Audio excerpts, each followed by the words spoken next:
Look, Daddy, teacher says every time a bell rings, an angel gets his wings.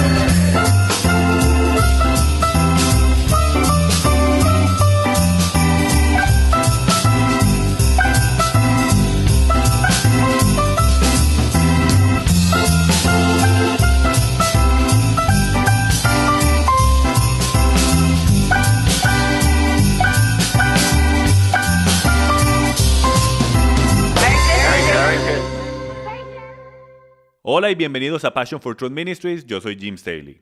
Todos tenemos lindas memorias del ayer sentados en la mesa de la Navidad durante las Navidades celebrando el nacimiento de nuestro Señor, con nuestra familia, amigos y seres amados. Y hasta memorias de su resurrección en la primavera durante el tiempo de la Pascua. Bueno, yo quiero compartir con ustedes algunos de los resultados y conclusiones que comencé a descubrir en mi caminar mientras el Padre hace unos años atrás comenzaba a poner un vacío dentro de mí, un anhelo por algo más profundo que tuviese sustancia y que viniese de Él.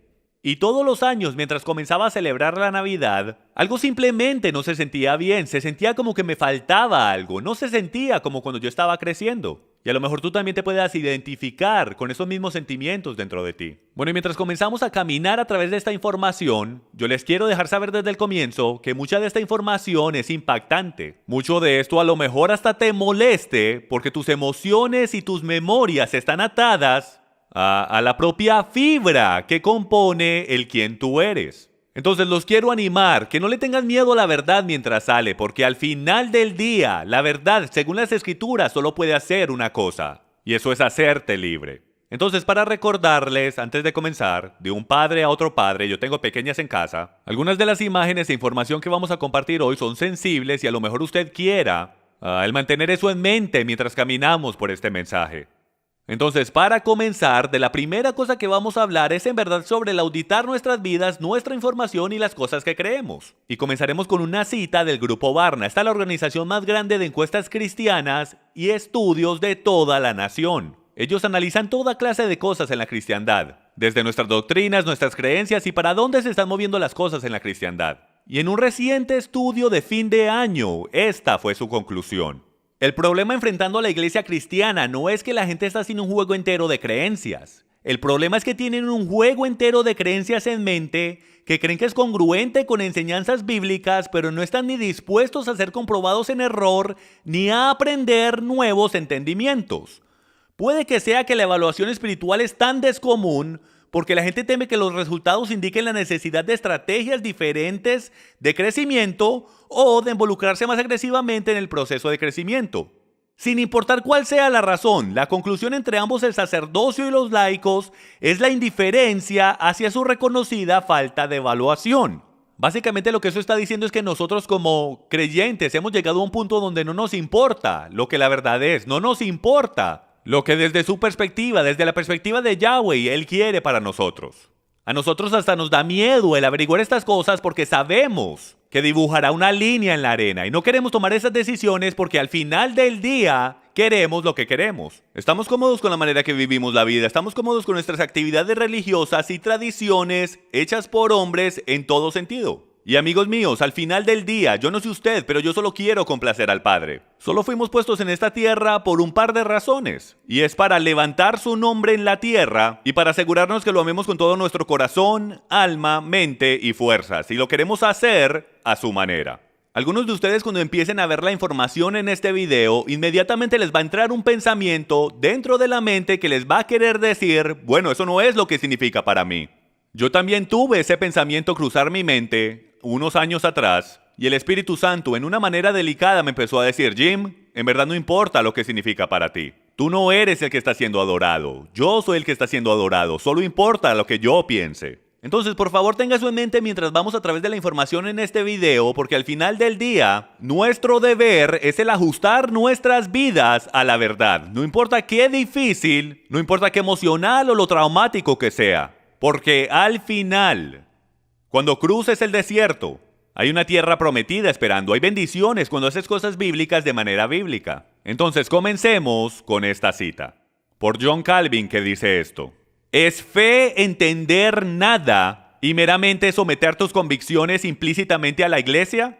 Nosotros queremos entender por qué es que hacemos las cosas que hacemos, por qué creemos las cosas que creemos y lo seguimos adorando a Él ciegamente, pensando que porque nuestros corazones son puros y sinceros, que Él simplemente va a aceptar cualquier cosa que pongamos en el altar. Eso sería como los israelitas antiguos tomando un cerdo, poniéndolo en el altar y sacrificando un animal impuro. Es como Caín sacrificando su jardín de vegetales cuando Yahweh, Dios, requirió un sacrificio de animal. En verdad no importa qué significa para nosotros, en verdad no importa qué sincero sea nuestro corazón, tanto es, la Biblia dice que nuestros corazones son malvados. Entonces Él no mira nuestros corazones, amigos míos, hasta que seamos obedientes. El corazón no importa. Si el corazón es lo único que importa, entonces más bien dejemos entrar a todo el mundo al cielo al final de los días, porque no es verdad que toda religión conocida al hombre es sincera en su corazón, del querer adorar a ese Dios con todo su corazón, alma, mente y fuerzas. Entonces, amigos, pongamos toda la teología sobre la mesa. En verdad no importa qué sinceros seamos,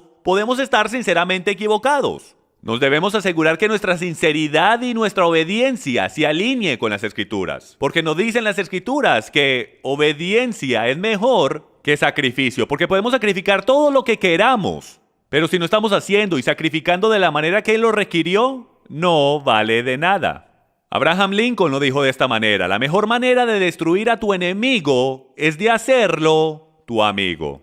Al final del día, amigos míos, el enemigo solo viene a hacer tres cosas: el robar, matar y destruir la verdad. Eso es lo que él trata de hacer. Lo hizo en el jardín, diciéndole a Adán y Eva que las instrucciones que Dios le entregó a Adán y Eva, y por el derecho instrucciones en hebreo significa Torah.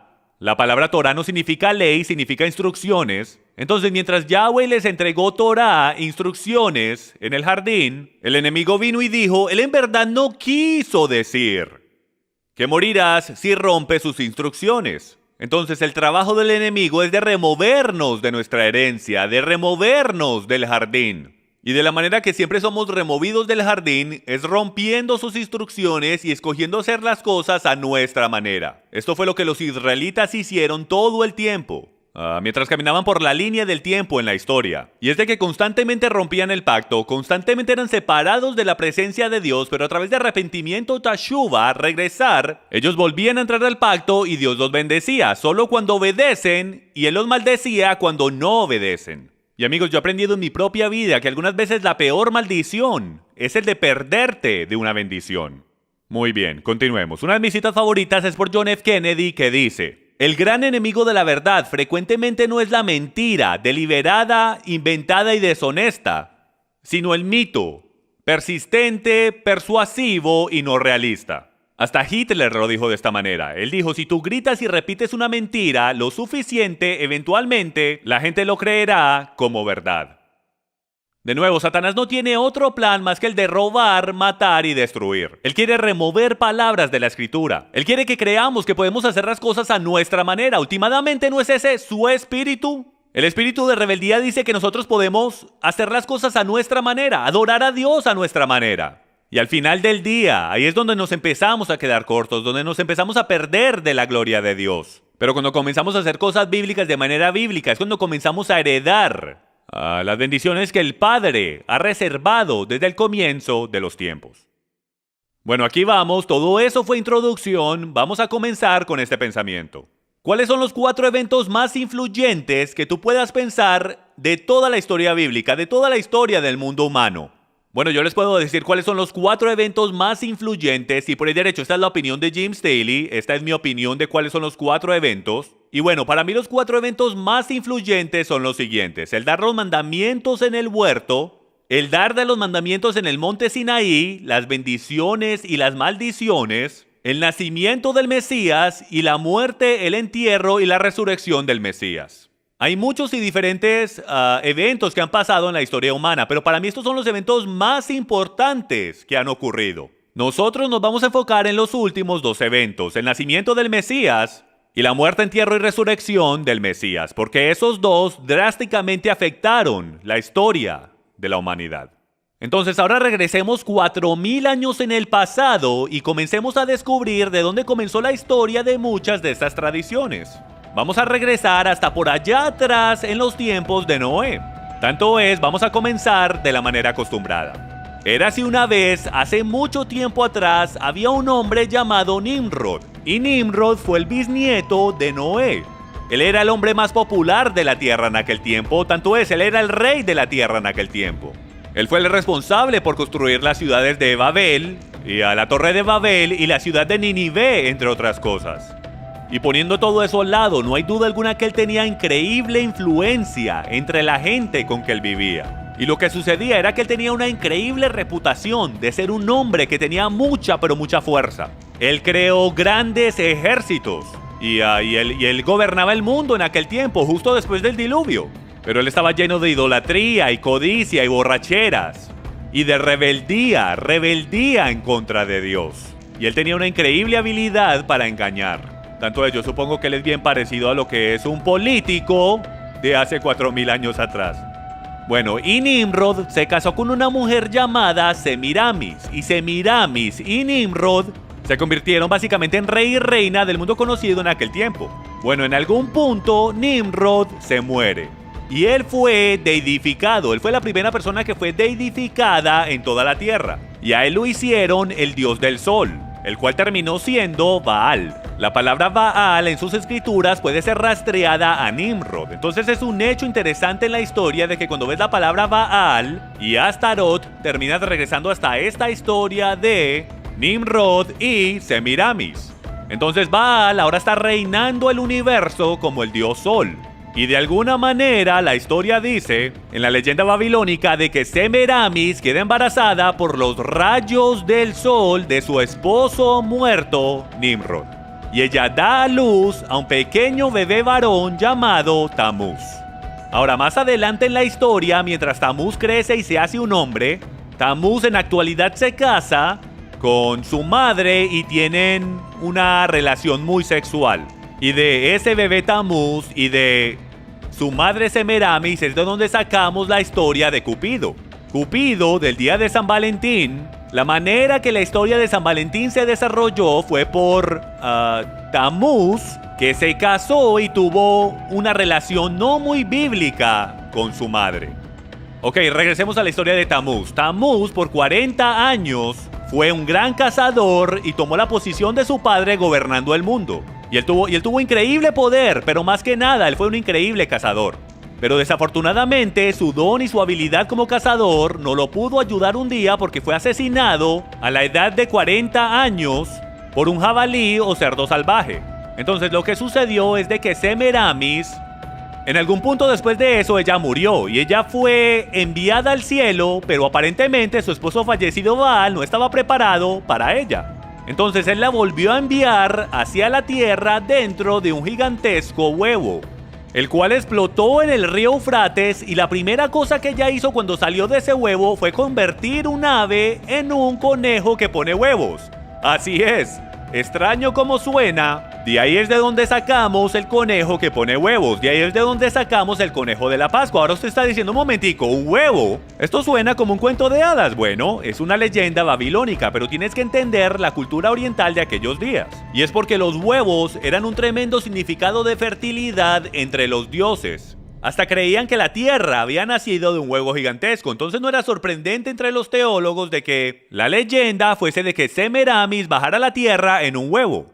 Porque eso inmediatamente le diría a la gente de la tierra que esto era un dios. O en este caso, una diosa.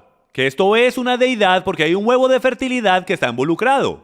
Entonces lo que va a suceder ahora es que vamos a empezar a ver similaridades entre la celebración de la Pascua y las tradiciones que celebramos durante la Pascua, y todas esas tradiciones que son desde 2000, 3000 y 4000 años atrás. Entonces de entrada descubrimos que el conejo de la Pascua viene de ese acto el cual Semiramis hizo cuando salió del huevo. Veamos si podemos descubrir más tradiciones mientras caminamos por todo esto. Ahora, todas las primaveras, durante el primer domingo después del equinoccio invernal, durante el equinoccio de la primavera, ellos tenían lo que se llamaba Ishtar, el domingo de Ishtar. Y ellos hacían un servicio de madrugada. Ahora, esta parte de la leyenda es difícil de confirmar porque hay muchas diferentes versiones. Usted tome su propia decisión, si le parece bien o no. Si esta parte de la leyenda le hace sentido a usted. pero es bastante interesante de cómo una parte en particular de la leyenda es tan pero tan similar con el pintar de los huevos de la Pascua, porque lo que ellos hacían en esta parte de la leyenda es de que en el servicio del amanecer el sacerdote de Ishtar embarazaba jovencitas vírgenes en el altar y durante ese mismo servicio tomaban a los bebecitos que ahora tenían 3 meses que fueron del año pasado y ellos sacrificaban a esos niños en el altar para Ishtar. Y luego ellos tomaban los huevos de Ishtar y los sumergían en la sangre de esas pequeñas criaturas. De ahí sacamos el servicio del amanecer y de ahí probablemente fue que sacamos el pintar los huevos de la Pascua. Es interesante notar también que alrededor del mundo el color universal de los huevos de la Pascua es el color rojo, hasta en la Casa Blanca. El color oficial de los huevos de la Pascua es el rojo rubí. Ahora, volvamos a Tamuz. Tamuz fue asesinado por un cerdo salvaje. Entonces, todos los años, en conmemoración de celebrar la muerte y deificación de Tamuz, el cual se convirtió en el hijo de Dios, el hijo de su padre, ellos se paraban 40 días antes de la Pascua y ellos ayunaban y oraban y tenían una gigantesca cena en el domingo de la Pascua, donde ellos celebraban la muerte y la resurrección de Tamuz, ya que no saben qué cenaban ese domingo al anochecer. Así es, jamón de Pascua. Ellos mataban un cerdo en conmemoración a Tamuz, el cual fue asesinado por un cerdo salvaje. Y sí, los 40 días antes de la Pascua, lo que llamamos Cuaresma o lo que los católicos llaman Cuaresma, esos 40 días no vinieron, amigos míos, de los 40 días que Jesús estuvo en el desierto. Esos 40 días ya estaban implementados hace muchos y miles de años, antes de que Jesús siquiera apareciera. Eso viene de los 40 días de ayunar y orar por Tamuz antes de que celebraran la Pascua. Los 40 días de ayunar y orar de Jesús, y a mí me gusta llamarlo por su nombre hebreo, Yeshua, que significa salvación. El ayunar y el orar de Yeshua en el desierto por 40 días es solo una coincidencia. ¿Por qué? Porque el Padre conoce la verdad y el enemigo era la mano derecha del Padre y conoce las profecías. Y él sabía exactamente cómo todo estaba planteado. Y entonces él desarrolló todas estas tradiciones de hombres y todas estas leyendas, sean verdaderas o no sean verdaderas, pero él las desarrolló para desviarnos del tener entendimiento y que no podamos entender, para que cuando la verdad en la actualidad viniera, no la pudiésemos reconocer. El enemigo creó una farsa y nosotros no la hemos tragado por completo y enterita. Pero ahora estamos aprendiendo de dónde viene todo esto. Descubrimos de dónde viene la Cuaresma, de dónde viene el jamón de la Pascua, de dónde viene el servicio del amanecer. Hemos hasta descubierto por qué escogimos el primer domingo después del equinoccio de la primavera. Porque no lo escogimos. Siempre ha estado ahí durante la celebración de Ishtar. Ahora, lo que es interesante sobre Ishtar y Baal, o Semiramis y Baal, es los nombres. Encontramos estos nombres por todo lado en jeroglíficos egipcios, en todos estos, los jeroglíficos fenicios, en todos estos artefactos alrededor del mundo. Entonces, yo les voy a dar algunos de los nombres y el por qué comúnmente eran recordados por muchas de estas culturas y yo sé que ustedes los reconocerán inmediatamente. Primero que todo, en Egipto eran conocidos como Isis y Osiris. En Venecia eran reconocidos como Astarot y Baal, el mismo Astarot y Baal que puedes encontrar en tus escrituras. En Grecia eran conocidos como Afrodita y Adonis, o Eros, de donde sacamos la palabra erótico. Y en Roma eran conocidos como Venus y Cupido. Así es, de ahí es de donde sacamos el día de San Valentín y Cupido. Hasta en el lejano oriente, escuchen esto es interesante. Cupido era conocido como Zoroastro. Zoroastro está hecho de 2 palabras, Zoro, que significa semilla de, y Astarot, que significa Ishtar. Entonces lo que Cupido en la actualidad significa en el lejano oriente es la semilla de Ishtar, o la semilla de su madre. Ok, eso viene de los archivos del estante, febrero 1994, volumen 2, libro 2. Hemos descubierto la Pascua, los huevos, el jamón, la Cuaresma, Cupido y San Valentín, el servicio de la Pascua, el servicio del amanecer y todo eso. Ahora nos queremos mover a las escrituras y mostrarles algunas conexiones con estos nombres. Porque usted ha leído estas escrituras y es increíble el cómo Yahweh siempre está tratando de hablarle a los israelitas y advirtiéndolos de que se mantengan alejados de Astarot y Baal. Entonces vamos a leer. Jueces 2:13 dice lo siguiente: y dejaron a Yahweh y adoraron a Baal y a Astarot. Primero de Samuel 7:4 dice: entonces los hijos de Israel quitaron a los Baales y a Astarot y sirvieron solo a Yahweh. Y en Romanos capítulo 11 versículo 4 dice lo siguiente: ¿pero qué le dice la divina respuesta? Me he reservado 7,000 hombres que no han doblado la rodilla delante de Baal. Ahora, lo que es interesante es que nosotros vamos a descubrir un poco más adelante en este programa cuál es esa tal imagen de Baal. Y más o menos por ahora ustedes deben de tener ese pensamiento del cual los advertí, de que eso no es lo que significa para mí. Yo celebro el nacimiento de Jesús y yo pongo todo mi énfasis en Jesús y yo celebro su resurrección. Y yo solamente me enfoco en Él. Bueno, tu corazón se podrá querer enfocar solo en Él y usted puede hacer lo que usted quiera. Pero la verdad del tema es que en verdad no importa qué enfocados estemos, qué sinceros seamos, qué puro sea nuestro corazón. Lo único que importa es si lo estamos adorando a Él de la manera que Él dijo que lo adoremos y si hay algo que estamos haciendo que lo esté ofendiendo. Y más adelante iremos a través de las escrituras y veremos si hay alguna cosa que nos hable sobre la Navidad y la Pascua y si hay alguna clase de instrucción que nos permita el adorarlo de la manera que queramos. Pero mientras tanto, por favor mantenga una mente abierta mientras caminamos por estos hechos históricos y estos símbolos bastante sorprendentes, los cuales usted podrá ver que se movieron en el tiempo y terminaron en nuestras iglesias cristianas de hoy. Comenzaremos con una variedad de símbolos que hemos descubierto en arqueología e historia que están bastante relacionados con la cristiandad, la Navidad y la Pascua, la adoración al sol y la adoración pagana el día de hoy. Entonces vamos a comenzar con la más obvia o la más importante, la cual es Tammuz y su madre Semiramis. Si miran la pantalla podrán ver a Isis y Osiris, o también conocidos como Ishtar y Tammuz. Ahora, algunos deben de estar pensando, un momentico por favor. Yo celebro la Pascua y tú estás hablando de Ishtar. Easter o Pascua en español es la modificación en inglés a la palabra Ishtar. En otras palabras, si dices Ishtar en inglés es pronunciado Easter. Así fue como evolucionó la etimología de esa palabra con el tiempo. Lo que yo quiero que ustedes vean es lo que está sobre su cabeza. Es una luna creciente y en el centro de esa luna creciente es en actualidad un símbolo del sol. Entonces, el símbolo de poder de Isis o Ishtar era la luna creciente sosteniendo al propio sol, su marido fallecido, Baal, el dios sol, y pueden ver al bebé ahí, el cual se alimenta de su seno. Y Ishtar era conocida como la diosa del este, la diosa de los senos expuestos del oriente o de la madrugada. Por eso era que tenían un servicio en la madrugada durante la Pascua. Su esposo, por lo contrario, era el dios del occidente, el sol poniente. Entonces tenías a la diosa, su esposa Ishtar, de donde se levanta el sol, y luego tenías a su esposo, el cual es el dios del occidente, en la puesta del sol, cubriendo todo el día entero, diciendo que los dioses paganos reinaban la tierra.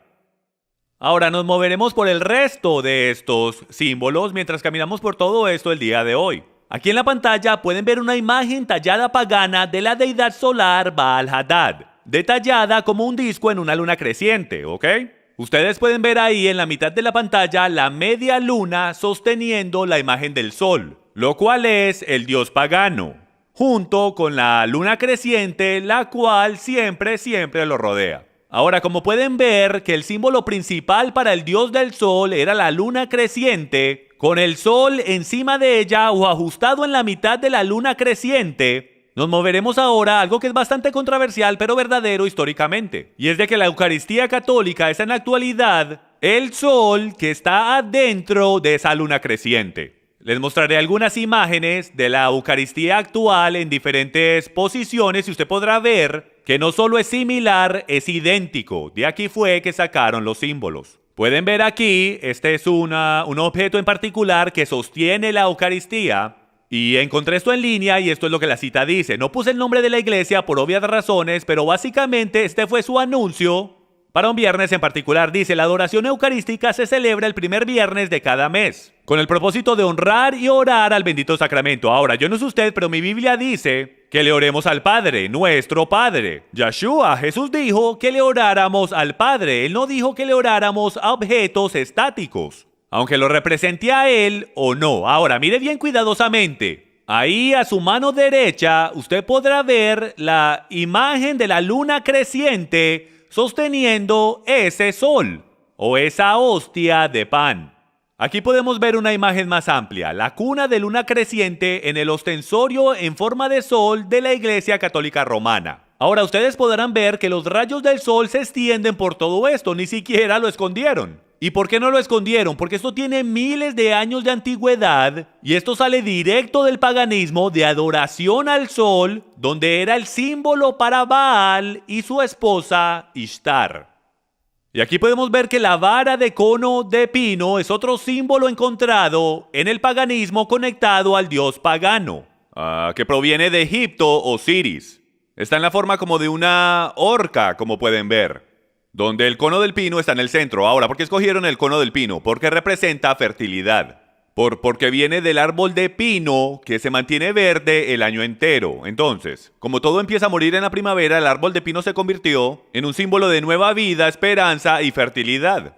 Y como pueden ver, hasta en México han encontrado un dios mexicano que está sosteniendo un cono de pino en una mano, conos de pino en una mano y el árbol de pino en la otra. Ahora, lo que es interesante es que la estructura más grande de cono de pino en la Tierra puede ser encontrada en el patio del pino en el Vaticano. Ahora, déjeme hacer la pregunta. ¿Qué está haciendo un cono de pino siendo encontrado en el patio del pino en el Vaticano? ¿Por qué escogieron un pino? ¿Por qué es que el cono de pino puede ser encontrado en la vara del Papa? Porque esta vara va atrás hasta los tiempos antiguos de adoración al sol pagano, donde representaba poder y autoridad de los dioses. ¿Lo ven? Y este es un vistazo más de cerca a la vara, donde podemos ver el cono de pino integrado justo en la parte superior de la vara. Ahora movámonos a otro símbolo, y este es el símbolo del tridente. El tridente es la horca del diablo. En verdad lo que es un símbolo de Satanás, de los cuernos de Satanás, y es una antigua satánica y pagana señal de manos llamada el tridente. Encontramos esto en arqueología por todo lugar que encuentras una sociedad de adoración al sol, encuentras el tridente por todo lado. Lo encontramos en el antiguo Babilonia y lo encuentras en las manos de todos los dioses paganos al sol. Todos los dioses paganos y faraones tenían alguna clase de tridente o vara, la cual los conectaba con autoridad y poder de los dioses. El más popular, por supuesto, es el tridente de Neptuno, lo llamamos la horca del diablo, y de ahí es de donde viene. Esto no fue algo que alguien se inventó, esto tiene historia y un origen de donde vinieron estas cosas. Ahora, si nos movemos adelante en el tiempo, o nos quedamos en el mismo tiempo, podemos encontrar otro símbolo, el cual es mucho más importante, tanto van a poder ver dos símbolos en esta imagen. Esta es una estatua pagana de Júpiter, la cual ha sido renombrada como San Pedro. ¿Y qué es lo que él está haciendo? El símbolo del tridente. Ese símbolo es un símbolo pagano reconociendo el poder de los dioses del sol. Y también podrán ver otro símbolo en esta imagen, y es la aureola. Miren bien cuidadosamente, no es una aureola, es un destello del sol. Lo que ponían detrás de las cabezas de los dioses, o de los santos, si puedo, no es una aureola, es un destello del sol representando el poder del dios del sol. Y llaman a esto San Pedro en el Vaticano, pero la historia nos muestra que en realidad esto es una estatua del dios Júpiter.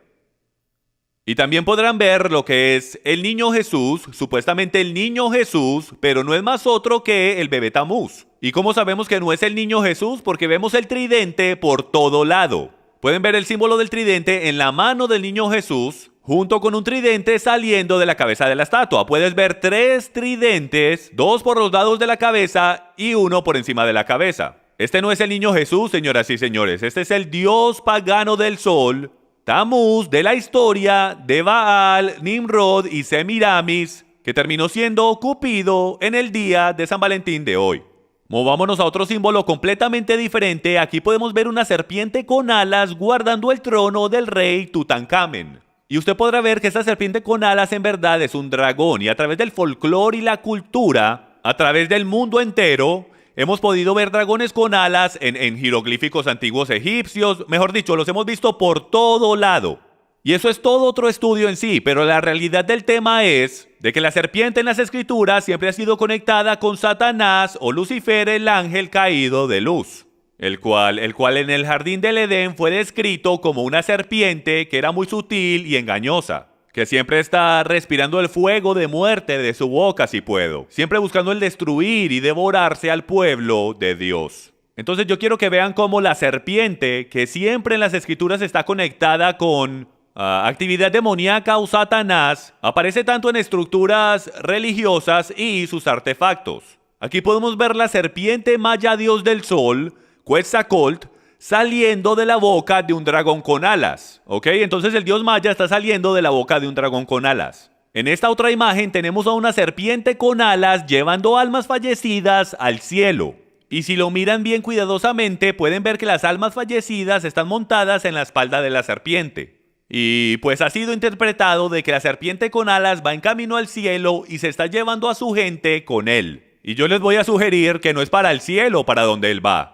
Aquí podemos ver otra serpiente con alas, la serpiente con alas que hemos visto por miles de años en el paganismo, como manija de la puerta en la Catedral de San María en San Francisco, California. Ahora déjenme les pregunto, ¿qué está haciendo una serpiente con alas en cualquier artefacto religioso o edificio religioso que esté conectado con Yeshua el Mesías, Jesús el Cristo, nuestro Redentor y Salvador? No debería estar ahí. Aquí tenemos un dragón con alas en el gran emblema del Papa en el Museo del Vaticano. ¿Por qué hay un dragón con alas en el emblema papal en el Museo del Vaticano? El mismo dragón con alas que vemos a través del paganismo. Ahora, el dragón con alas está conectado y evolucionó a lo que nosotros hoy día llamamos el báculo de serpiente. Miren aquí cuidadosamente a lo que el rey Tutankamón tiene en su mano, la vara torcida o el báculo de serpiente, el cual estaba diseñado para proteger a los dioses o para proteger a los líderes y faraones del antiguo Egipto. Ellos hasta creían que la serpiente con alas los protegería, entonces hicieron estos báculos de serpiente con los cuales hasta los enterraban cuando morían. Pues la creencia era que los protegería y les daría poderes en la otra vida. Aquí también podemos ver a la diosa griega Atena sosteniendo el báculo de serpiente en su mano derecha, el cual es un símbolo de poder y autoridad. Aquí tenemos a un rey de Mesopotamia con su vara torcida de adivinación que representa el báculo de serpiente. Aquí podemos ver el báculo de serpiente católico romano de los obispos y también de los altos oficiales de la Iglesia Católica. Si miramos bien cuidadosamente, podemos ver que hay una serpiente con alas metida en la curva de ese báculo. Los báculos de todos los obispos y de los altos oficiales de la Iglesia. Ahora, vuelvo a preguntar, ¿por qué encontramos la serpiente con alas, la misma serpiente con alas que encontramos hace 2000, 3000 y 4000 años en adoración pagana al sol? Lo mismo que hemos encontrado en la antigua cultura egipcia, lo cual sabemos que es Hasatán o Satanás. Aquí tenemos otra imagen, el báculo de serpiente católico romano de los obispos y también de los altos oficiales de la iglesia. Otra vez, el mismo báculo, el cual termina siendo la cabeza de una serpiente. En esta otra imagen podemos ver otro báculo de serpiente católico romano en una iglesia en Italia. Y ustedes pueden ver que en actualidad es un dragón. Esa vara en actualidad es la cabeza de un dragón. Aquí podemos ver otra imagen en un museo de un obispo católico o un sacerdote sosteniendo la bácula en su mano. Aquí podemos ver una de las imágenes más increíbles de la bácula de serpiente aquí a su mano derecha. Y si usted mira cuidadosamente, en actualidad es un rey.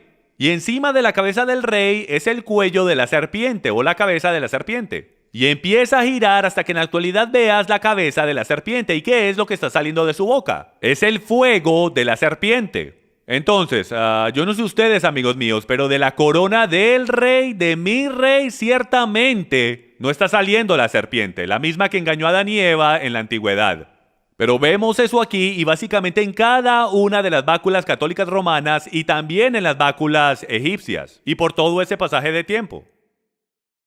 Y ahora moviéndonos a otro símbolo que está encontrado por todo el paganismo Y es el sol brotante o la rueda solar, el sol brotante que vimos en las aureolas, de las cuales hablaremos en un momento. Podemos ver que es representada como una rueda solar a través de la arqueología. Y aquí lo vemos en un altar antiguo de Babilonia para el dios Sol, Baal. Y su símbolo principal es la estrella de 8 puntos, que puede ser representada como 2 estrellas de 4 puntos, las cuales se construyen una dentro de la otra como la rueda solar. Podemos ver la misma rueda solar o sol brotante sobre un templo budista en Tailandia.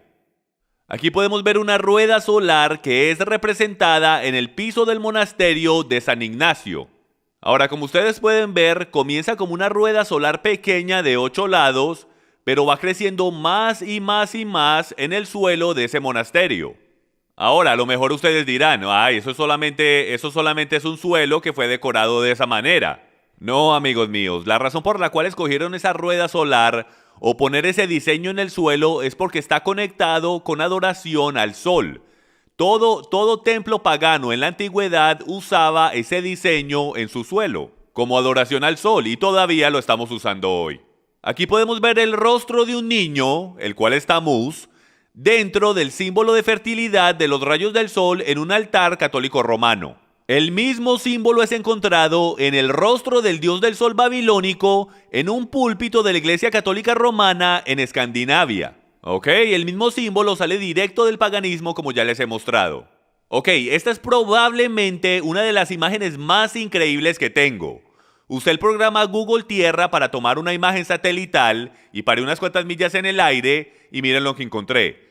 Esta es la rueda solar más grande en la Tierra y está en el patio de San Pedro en el Vaticano en Roma. Amigos, y para que vean que no estoy inventando nada, hay 8 cuadrantes en esta rueda, la misma cantidad de cuadrantes que puedes encontrar en las ruedas solares de adoración pagana. No, y para que se sorprendan más, ahora les voy a mostrar qué es lo que está en el centro de esa rueda. Pero antes de hacer eso les voy a hacer una pregunta. ¿Por qué están esas líneas pintadas si no es una rueda solar? La realidad es que estos artefactos, que este edificio fue construido para que fuera una rueda solar. Y se los digo porque hoy en día, en estos tiempos modernos, ya sabemos que esto está conectado a la adoración pagana del sol. Ahora miren esto, el disco solar detrás de la cabeza de una estatua católica romana en la Catedral Westminster en Londres. ¿De dónde sacaron ellos esa idea? Es porque lo encontraron detrás de la cabeza de Júpiter y de todos estos dioses paganos. De ahí fue que la Iglesia Católica sacó todas estas cosas. Lo que ustedes ven ahí como una aureola, eso no es una aureola, eso es un disco del sol y lo sacaron del paganismo. Aquí podemos ver que detrás de Krishna también hay un disco solar detrás de su cabeza, y esto es para demostrar que no pasa solamente en la Iglesia Católica. El disco solar precede el catolicismo por cientos o hasta miles de años. Lo podemos ver en ventanas de las iglesias católicas, de todos sus santos, y hasta María. Y si miran cuidadosamente al corazón sagrado, y no tengo tiempo para entrar en detalle en todo eso, pero hasta el corazón sagrado viene directo del paganismo. Esa misma y exacta imagen con el disco del sol tiene que ver con Baal y Tamuz, los dioses paganos. Y lo puedes ver por todo lado en la Iglesia Católica Romana y hasta en otras religiones paganas alrededor del mundo. ¿Y en dónde encontramos esta estrella de 8 puntos, este disco solar, esta rueda solar el día de hoy? En ningún otro lado que el árbol de la Navidad. Y yo sé que a todos nos han enseñado que la estrella en el árbol representa la estrella de Belén que los reyes usaron para encontrar al bebé Jesús. Pero desafortunadamente la estrella de los antiguos dioses paganos precede la estrella del árbol de Navidad, la estrella de Belén, por miles de años. Estaban tomando el disco solar y lo estaban conectando a lo que ustedes van a conocer como el árbol de Nimrod. Y de ahí es que sacamos nuestro árbol de Navidad y la estrella que le ponemos encima. Si miran cuidadosamente podrán ver que hay bastante significancia y similaridad entre el disco solar y la estrella que ponemos encima el día de hoy. En esta imagen podemos ver el disco del sol orgullosamente expuesto encima de un árbol de Navidad en un centro comercial. Ni siquiera están escondiendo el hecho que no es una estrella sino un disco del sol. Hasta la estrella de 8 puntos encima del árbol de Navidad de la Casa Blanca para que todo el mundo lo vea es la misma estrella de 8 puntos que encontramos en arqueología de miles de años atrás conectada con adoración al dios del sol pagano. Esta es una increíble cita que encontré durante mis estudios mientras trataba de hacer una conexión entre Ishtar y la estrella de 8 puntos. Y dice que en Uruk, una ciudad antigua de Sumeria, en el sur de Irak, descubrieron tablas de 3000 años de antigüedad, las cuales indican la identidad celestial de Ishtar como la estrella de 8 puntos. Y usted puede ir a buscarle el recurso por usted mismo. Es sorprendente para mí, amigos míos, cómo hemos tomado todas estas tradiciones que creemos que nos inventamos recientemente, cuando cada una de ellas puede ser rastreada a algo que alguien hizo, el cual no quería a nuestro Dios, lo odiaba. El enemigo ha creado un Dios falso y el hombre se ha robado todas esas tradiciones y hemos estado adorando al Dios de Abraham, Isaac y Jacob de la misma manera que los antiguos han adorado a sus dioses paganos. Y la pregunta del millón que tenemos que responder al final de esta enseñanza es si podemos adorar a Dios de la misma manera que los antiguos paganos lo hicieron. Y sí que vamos a responder esa pregunta. Ok, la palabra obelisco literalmente significa asta o mástil de Baal, o el órgano de reproducción de Baal. Y casi siempre está ubicado en el centro de un círculo, el cual representa las genitales femeninas y el acto físico sexual. Por esto es que el obelisco y la rueda solar trabajan juntos. Por eso los puedes ver en el Vaticano, en el patio de San Pedro. Y aquí podemos ver cómo ese obelisco está en todo el centro de esa rueda solar, si lo pueden ver ahí en el círculo, lo cual significa la consumación de ese acto sexual entre el dios Sol Baal y su esposa Ishtar o Semiramis, o como la llamamos en inglés, Easter, lo cual es Pascua. Antes de que continuemos hablando del obelisco, les quiero contar una historia sobre lo que dicen en Egipto de dónde vino el obelisco. Y va atrás hasta el tiempo del dios pagano egipcio Osiris y su esposa Isis. Si ven Ra, el dios Sol, tuvo 5 hijos. Y ahora mismo vamos a hablar sobre 3 de ellos. Los 3 hijos eran Osiris, Isis y su hermano Set. Osiris se termina casando con su hermana Isis.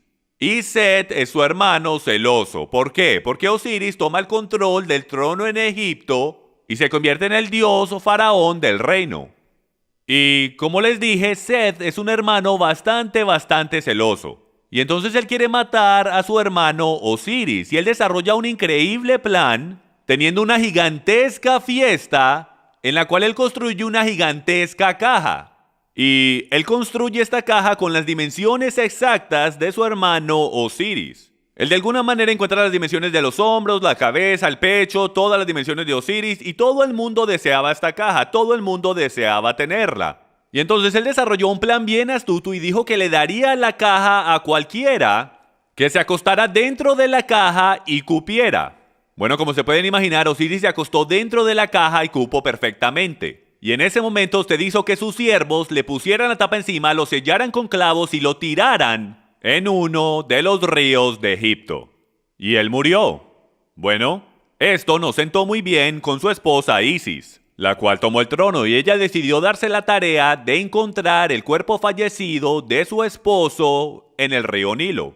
Y mientras ella lo encontró para enterrarlo apropiadamente, Set se dio cuenta y él interrumpió el regreso de ella hacia Egipto. Y tomó el cuerpo sin que ella lo supiera, la volvió a engañar, tomó el cuerpo y lo cortó en 14 diferentes pedazos y los regó por todas las ciudades de Egipto. Con una excepción. El órgano masculino, el órgano reproductivo de Osiris, él lo tiró en el río Nilo, el cual luego fue, según la leyenda, comido por los peces. Y ese fue el único órgano que ella no pudo encontrar. Ella encontró todas las otras partes de su cuerpo, pero esa parte no la pudo encontrar. ¿Por qué es eso importante? Porque sabemos que hasta desde los tiempos antiguos, por las historias en Corintio, hoy día sabemos que tenían hasta 1000 hombres y mujeres prostitutos en Corintio solamente. La fornicación, homosexualidad, todas esas cosas eran muy prevalentes en culturas antiguas. Fertilidad era para todos ellos la cosa más importante. El ser promiscuo era mucho más aceptado de lo que es hoy en día, si pueden creer eso. Entonces esto era bien importante, de que ella encontrara este órgano reproductivo de su esposo, el cual representaba poder, fuerza, fertilidad y el pasar los genes y la majestad a la próxima generación. Entonces, como ella no pudo encontrar el órgano masculino de su esposo, ella decidió conmemorarlo construyendo estos pilares en Egipto, que serían levantados como un memorial de su poder, en la forma de un obelisco de concreto o de piedra. Y ese obelisco, lo sabemos por algunas fuentes, es donde ellos creen que el espíritu viviente de ese dios Sol está viviendo. Como pueden ver por la fuente que está en la pantalla, ellos creían y adoraban el obelisco egipcio porque ellos pensaban que esa era la morada del dios del Sol. Y comenzaron a levantar estos obeliscos por todas partes del mundo, mientras ella hacía esto en conmemoración de su esposo fallecido, para que todo el mundo supiera de que su presencia estaba en esa ciudad, y los empezaron a levantar por todas partes del mundo antiguo conocido. Podemos ver en la Biblia que la palabra hebrea para pilar o ídolo es la palabra Kamán. Y Kamán literalmente significa ídolo del sol o pilar del sol. Y aquí está como es usado en Isaías 27:9. De esta manera pues será expiada la iniquidad de Jacob, y este será todo el fruto, la remoción de su pecado. Cuando él haga todas las piedras del altar como piedras de cal desmenuzadas, y ya no sean levantadas las estatuas de acera ni las imágenes del sol. Y la palabra para imágenes ahí es Kamán. Y ese Kamán está hablando específicamente de un obelisco, o los pilares que ellos levantaban en sus campos. Aquí está otra palabra en hebreo, matzebah, y matzebah significa pilar, monumento o ídolo. Básicamente están hablando de los obeliscos. Éxodo 34:13. Mas derribaréis sus altares y quebraréis sus estatuas y cortaréis sus imágenes de acera. Levítico 26:1. No haréis para vosotros ídolos, ni escultura, ni os levantaréis estatua, ni pondréis en vuestra tierra imagen de piedra, hablando del obelisco, para inclinarlos a ella, porque yo soy Yahweh, vuestro Elohim. Deuteronomio 7:5. Mas así habéis de hacer con ellos. Sus altares destruiréis y quebraréis sus estatuas, y cortaréis sus imágenes de acera y quemaréis sus esculturas en el fuego. Y como pueden ver, hay muchas más escrituras que hablan de los pilares y los obeliscos que levantaron en sus tierras. El gran Dios de Abraham, Isaac y Jacob, Yahweh, no estaba luchando constantemente contra sus dioses pequeños. Él constantemente estaba luchando contra su Dios primordial, el cual era Baal, el dios del sol. Él siempre estaba mencionando a Baal, a Astarot, el dios del sol del oriente y el dios del sol del occidente. Aquí tenemos algunas imágenes de alrededor del mundo. Iremos alrededor del mundo y les mostraré algunas imágenes de estos obeliscos en su formato original. Y como pueden ver en este, que está en Turquía, todavía se pueden ver las imágenes de los jeroglíficos antiguos y los dibujos todavía visibles en este obelisco. Y en esta otra imagen podemos ver la aguja de Cleopatra en Londres. Y esto no fue una estatua o un emblema que construyeron porque sí. Esto en la actualidad es una representación y una conmemoración hacia el dios Sol. Este es el obelisco más antiguo en Escocia. Y este es el obelisco más antiguo en Suiza, como pueden ver. En Alemania, en París, Francia, y este está cubierto por completo de jeroglíficos antiguos hablando de adoración al sol. ¿Qué tal Meca? Me preocupa por completo, señoras y señores, el descubrir que para Islam, que uno de sus más grandes ídolos es el obelisco puesto en toda la mitad de la ciudad de Meca. La misma clase de obeliscos que encontramos por todo lugar en este país también. Encontramos otro obelisco en Luxor, Egipto, cerca del río Nilo. Este es uno de los obeliscos más famosos en toda la tierra, que está en Buenos Aires, Argentina, dedicado al dios Sol Ra, quien se dice vivía dentro de él. Todo el mundo en ese pueblo, en esa ciudad, que ha estado ahí, conoce la historia de ese obelisco, conoce eso.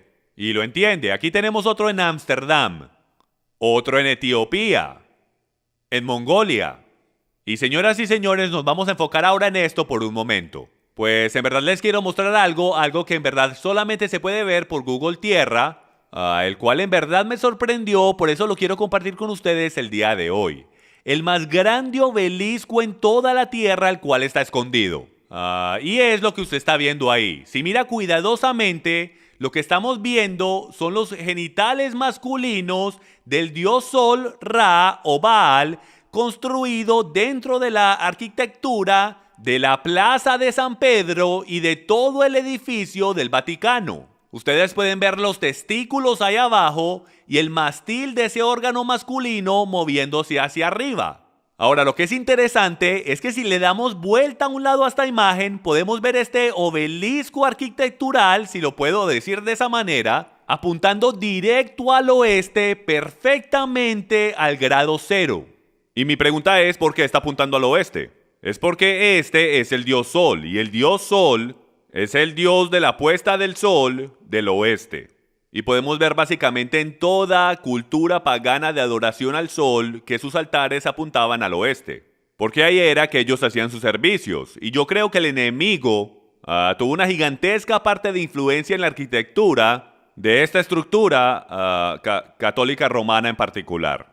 En la actualidad es una representación del órgano masculino del dios Sol. Ese no es el lugar, amigos míos, para un obelisco egipcio que representa el órgano masculino del dios Sol entrando por las cenitales de la rueda solar. Eso no debería estar en ningún lugar que esté conectado con Jesús nuestro Señor en lo absoluto. Pero desafortunadamente lo está el día de hoy. La mezcla del paganismo en la cristiandad se ha infiltrado a tal grado que no lo reconocemos, porque no conocemos nuestra historia y no leemos el principio del libro. Ok, ahora, esta es una imagen que a mí me parece muy interesante porque esta es la imagen de un obelisco que está en la plaza de la iglesia de San Juan allá en Roma. Y es en la actualidad la iglesia del Papa, es la catedral del Papa. Entonces yo les voy a leer la descripción de dónde es que viene este obelisco en particular, porque yo creo que va a ser sorprendente de que ustedes reconozcan que este no es un obelisco que fue levantado recientemente en estos días modernos.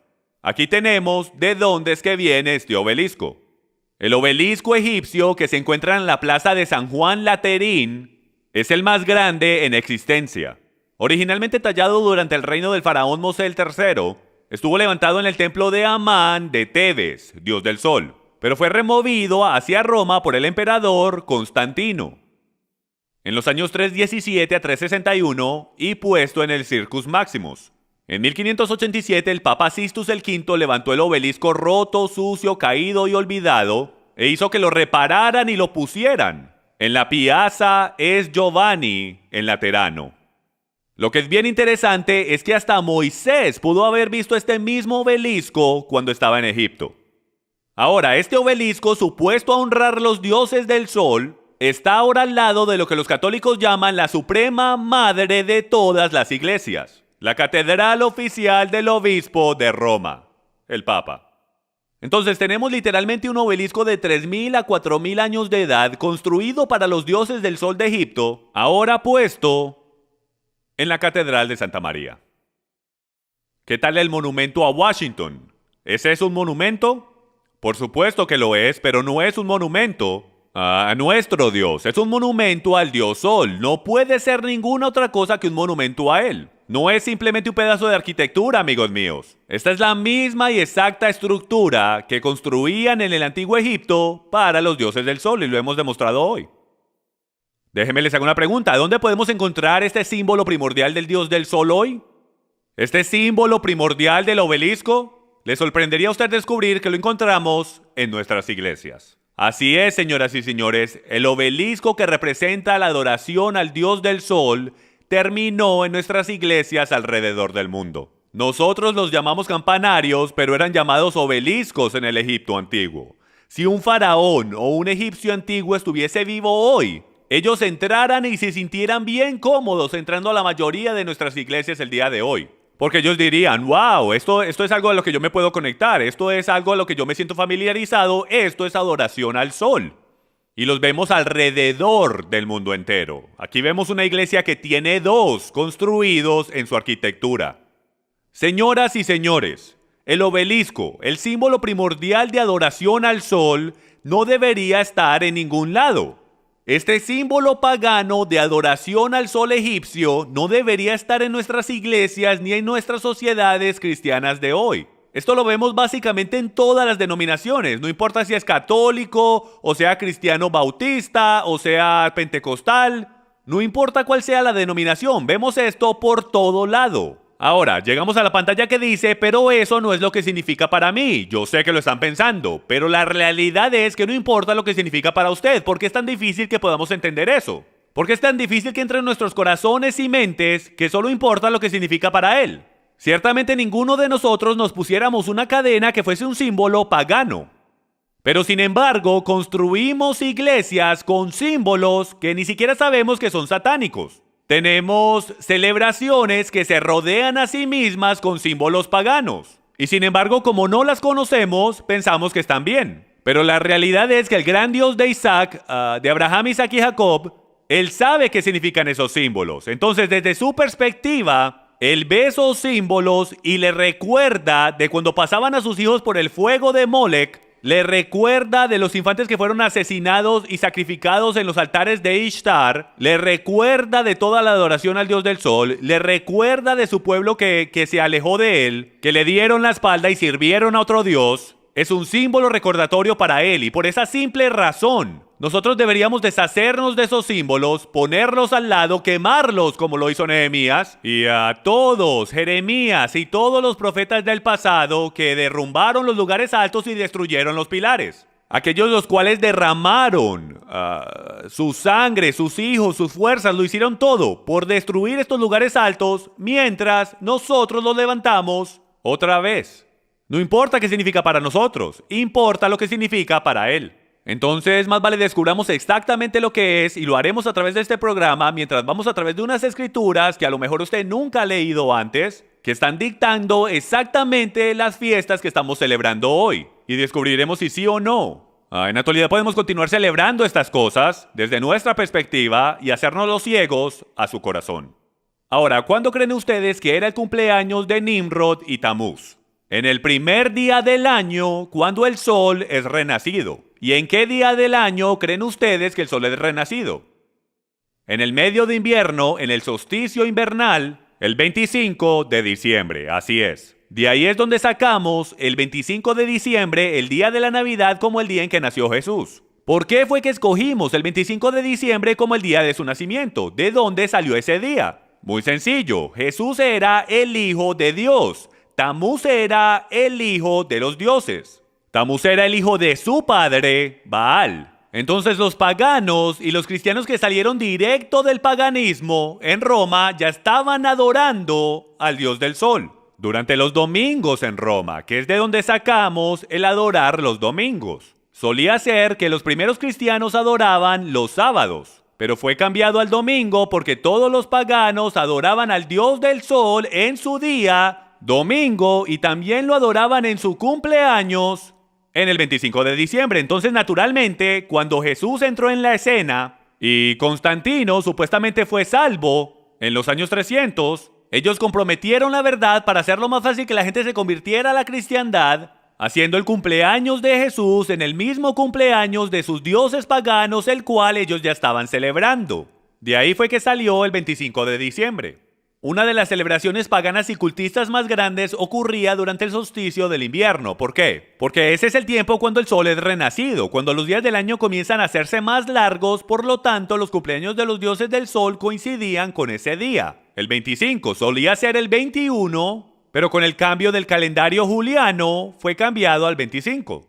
Podemos ver aquí, esta es una imagen antigua de Nimrod. Todos los dioses del sol de toda región pueden haber tenido diferentes nombres, pero todos pueden ser rastreados al original dios del sol, Baal, también conocido como Nimrod. Miren esta foto de él con esa barba larga, y creo que ya se pueden imaginar para dónde voy con esto. Mientras comenzamos a descubrir la celebración del 25 de diciembre, cómo fue conectada hasta con el propio Santa Claus. Algunos de los nombres que Baal tenía eran estos. En Persia era Mitras. Y usted puede hacer un estudio usted mismo de esto. Esto en verdad que es fascinante. Si usted estudia la adoración cúltica y pagana de Mitras, usted podrá ver unas increíbles conexiones con algunas de las cosas que hacemos en la cristiandad. Y esto fue 500 años antes del nacimiento de Yeshua, antes del nacimiento de Jesús. Y era llamado el nacimiento del inconquistable sol, Mitras. Osiris, Horus y Ra en Egipto. También era llamado Atis en Roma. Y para celebrar los cumpleaños, los romanos tenían una gigantesca fiesta llamada la fiesta de Saturnalia. ¿Y cuánto creen que duraba? Así es, 12 días, que es de donde sacamos los 12 días de la Navidad. Y es directo de la fiesta de Saturnalia, que viene directamente de la fiesta del solsticio del invierno o del solsticio invernal.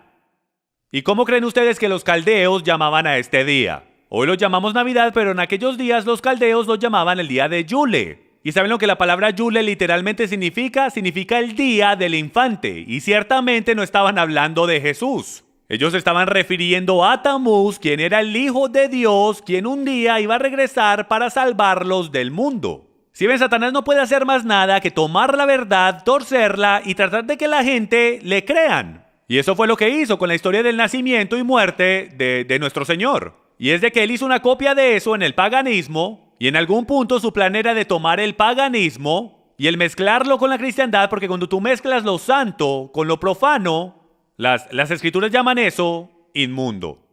Yahweh no acepta nada que sea inmundo. Debe de ser limpio, debe de ser separado y santo. Kadosh en hebreo. Ahora, ¿le suena esto familiar? Movámonos a este personaje llamado Odín, porque aquí vamos a empezar a entrar en un poco más de detalle de dónde vienen todos estos símbolos en nuestras celebraciones.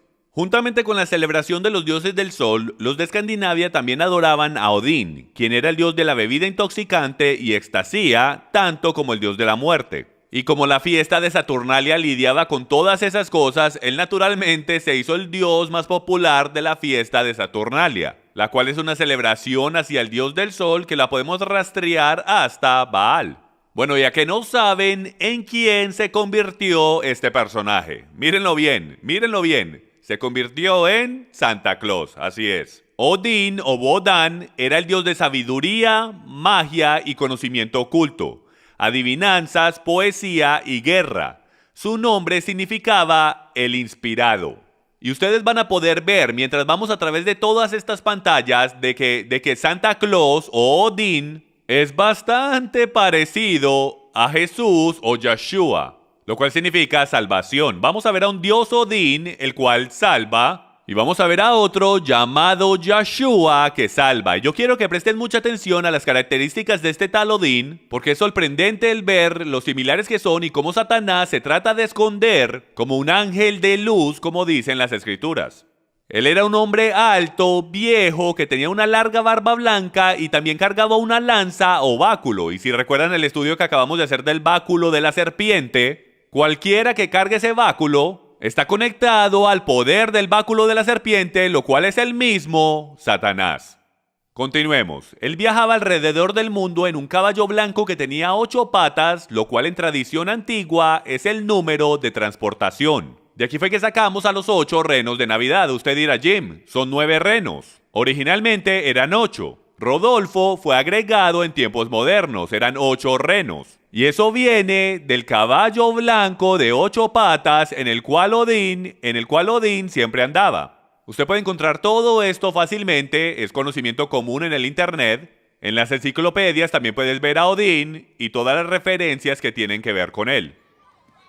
En básicamente todas las versiones de Santa Claus, él siempre andaba con un demonio, o lo que se convirtió hoy en día en los duendes o los enanitos. En básicamente todas las versiones, él siempre andaba con un ayudante oscuro, como pueden ver ahí en esa foto. Pueden ver el monstruo, el demonio ese con la lengua afuera. Bueno, eso era llamado un Krampus. Los Krampus o los ayudantes oscuros seguían a Santa Claus a todo lado y si los niños se portaban mal, los Krampus los golpeaban, ¿ok? Entonces tenías al que era bueno, San Nicolás, el que terminó siendo San Nicolás, que era Odín, el cual venía y te daba regalos si eras bueno, pero si no lo eras, entonces sus ayudantes oscuros o sus demonios eran los que venían e instituían la disciplina hacia los niños, y vamos a ver eso. Entonces los Krampus terminaron siendo conocidos en el día de hoy como sus duendes. Según la leyenda, los Krampus acompañaban a San Nicolás durante la temporada de Navidad, advirtiendo y castigando a los niños malos, a diferencia de San Nicolás, quien daba regalos a los niños buenos, y esto viene de Wikipedia. Aquí tenemos otra imagen de un Krampus o de un duende de Santa Claus. Y como pueden ver en la foto a la derecha, eso se ve igual que la escoba de una bruja, donde podemos ver a este Krampus que se está llevando a los niños malos, ¿ok? y el Krampus es una combinación entre un hombre y una cabra, ¿ok? Y esto lo vemos bastante a través de toda la historia donde una cabra es mezclada con un ser humano. Yo tengo una enseñanza sobre los nefileos o los hijos de Dios donde voy por todo esto, pero básicamente en la celebración llamada Yom Kippur en la Biblia, donde una vez al año el sumo sacerdote entraba en el lugar santísimo para hacer sacrificio, habían 2 cabrios que eran ofrecidos. El primero era el cabrio la Adonai, y ese cabrio era ofrecido a Yahweh, era ofrecido a Adonai. Y el otro cabrio era llamado el cabrio la Azazel. Y ese cabrio era sacado afuera hacia el desierto, y ese cabrio era empujado por un precipicio. El cabrio la Azazel era donde el sumo sacerdote ponía sus manos y ellos incorporaban todos los pecados de Israel en su cabeza y lo tomaban y lo enviaban hacia el desierto para Azazel. Y Azazel era un dios mitad hombre, mitad cabra, ¿ok? En la mitología antigua. Entonces, como se dice que Azazel fue el que le enseñó al hombre a pecar, todos los pecados del mundo, todos los pecados de Israel eran puestos sobre la cabeza de ese cabro Azazel. Y esto es lo que vemos que se convirtió en un nuevo personaje llamado el ayudante de Santa, el cual es en la actualidad Azazel si puedo o el Krampus como lo llamamos el día de hoy. Ahora, y la foto a la izquierda es una foto moderna, reciente, del festival que todavía se guarda, el festival navideño que todavía se guarda en el país de Alemania, donde ellos continúan guardando esta celebración trayendo los Krampus o los ayudantes de Santa. Esta también es una foto moderna y aunque nos parezca extraño a nosotros los cristianos de este lado del continente que esto todavía se esté celebrando hoy, esta es una foto de San Nicolás y sus demonios que todavía se está celebrando en Austria, Hungría, Alemania, Italia y en todo el mundo. Entonces lo que les vamos a mostrar ahora es un pequeño clip o un pequeño video de varios clips con diferentes imágenes que hemos descubierto donde todavía están celebrando todas estas cosas alrededor de todo el mundo, donde literalmente glorifican la parte demoníaca de la Navidad, San Nicolás y los Krampus o ayudantes.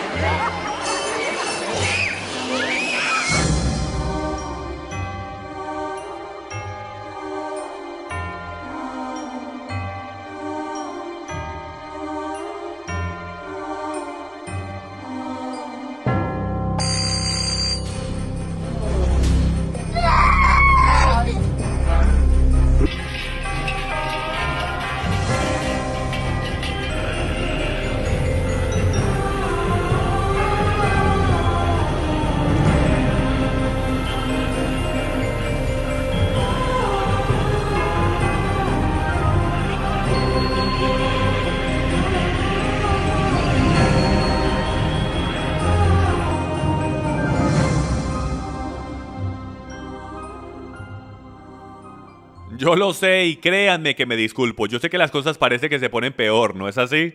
Y como si eso no fuera suficiente, hay algunos expertos que creen que la canción en la actualidad de Jingle Bells vino de las campanas de los Krampus que estaban en existencia mucho antes de que la canción fuera escrita, pues todas las veces que veías a San Nicolás, él venía acompañado de las campanas de Navidad, si puedo, que venían colgando del cuello de sus duendes o de sus Krampis. Y como pueden ver en el video, ellos sonaban sus campanas para anunciarse a sí mismos cuando llegaban al próximo pueblo que iban a entrar. Y algunos creen que de ahí es que viene el término las campanas de Navidad, la Navidad de campanas o la canción de Jingle Bells de hoy.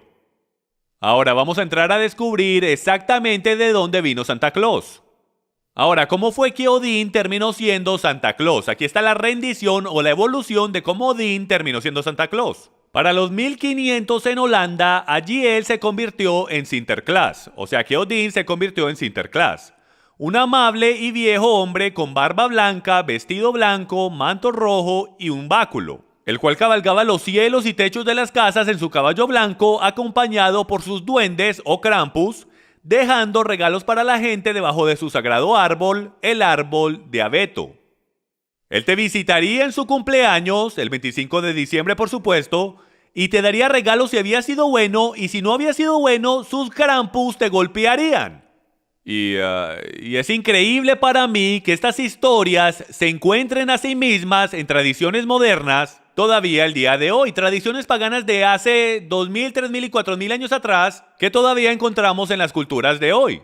¿Cuál es la frase bien popular que Santa Claus siempre dice? ¿Alguna vez hemos parado a preguntar de dónde fue que eso vino? Bueno, si regresas en la historia puedes encontrar de dónde fue que esta palabra en verdad originó. Y de aquí fue que originó. En la historia de duendes, la historia de un hobgoblin, el autor Allen W. Wright revela: Robin fue un apodo medieval para el diablo y la risa peculiar de Robin era ho, ho, ho. En los años 1600, Robin Goodfellow personificó el diablo en muchas obras de teatro. Y los teatros en aquellos tiempos eran bastante importantes, pues no tenían cines como hoy. Entonces los teatros y obras eran una parte integral en la sociedad de aquellos tiempos. Entonces, antes de que el diablo entrara en la escena, él se anunciaba a sí mismo diciendo la frase ho, ho, ho. Y de ahí, amigos míos, es que viene el ho, ho, ho del Santa Claus que conocemos hoy. En los años 1700, un holandés emigró a Norteamérica y trajo sus Sinterklaas con él. En el dialecto inglés fue cambiado a Santa Claus. Luego, en el 1930, un diseñador de la Coca-Cola estaba tratando de hacer que la gente comprara su bebida en el invierno. Entonces tomaron los colores de la compañía, el rojo y el blanco, tomaron prestada la historia de Sinterklaas, cambiaron algunas cosas y de allí salió el Santa Claus moderno junto con los renos y los duendes. Entonces ese diseñador tomó prestada una imagen, creo yo que era del siglo XVIII, la modernizó, le agregó los colores y de ahí salió el Santa Claus de la Coca-Cola que podemos ver el día de hoy, completo con barba, cachetes rojos y el traje blanco y rojo. En los 1970, continuemos. El Segundo Concilio del Vaticano, escuchen esto, formalmente declaró que ningún obispo católico romano con el nombre Nicolás jamás existió.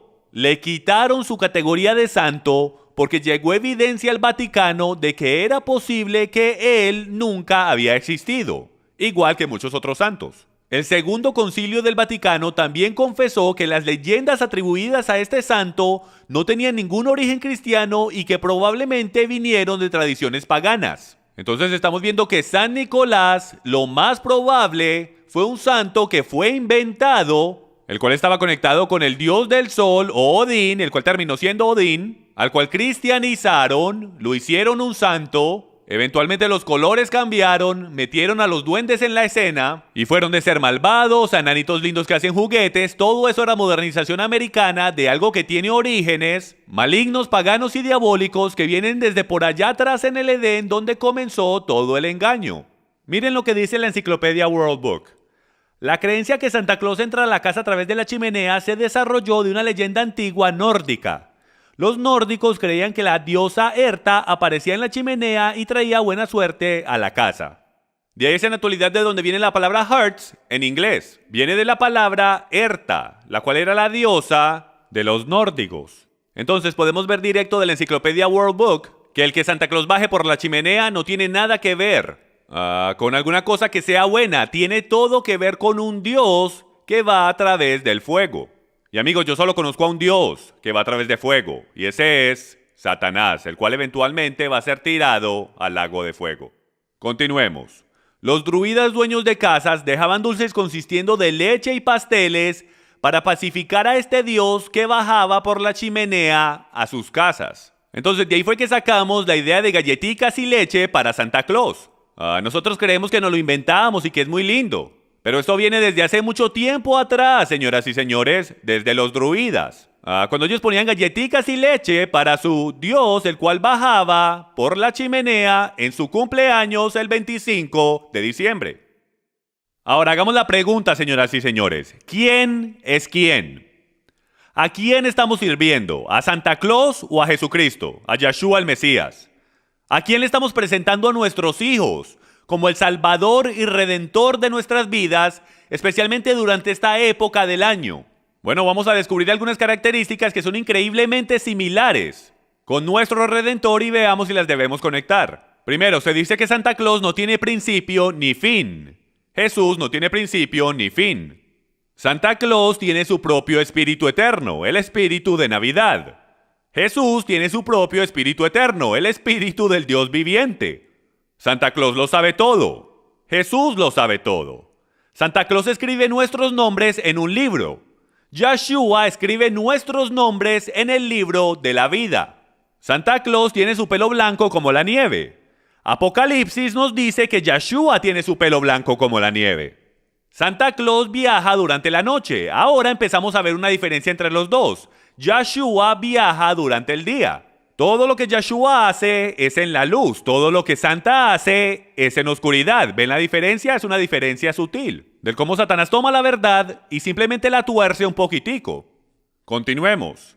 Santa Claus quiere darte todo lo que tu carne desea. Yeshua quiere darte todo lo que necesitas. Santa entra a tu casa a través del fuego. Ciertamente nuestro Señor no entra a nuestra casa a través del fuego. Y Santa tiene un árbol místico y ama a los niños. Como ustedes saben, Santa Claus tiene un árbol místico. ¿De dónde él sacó esa idea? Él la sacó de que en la Biblia Yahweh tiene un árbol místico llamado el árbol de vida. Era el árbol que separaba al bien del mal. Y si tú tomabas parte de ese árbol, tú vivirías para siempre. Y ese árbol eventualmente tomó su forma en el lugar santísimo e iluminó el lugar santísimo en el templo y se llamó la menorá. La menorá es el candelabro de 7 brazos que los israelitas pusieron en el templo y era llamado el árbol de vida. Ahora vayamos al diccionario Oxford en inglés para la definición de la palabra diablo. Y esto es increíble, miren lo que encontré.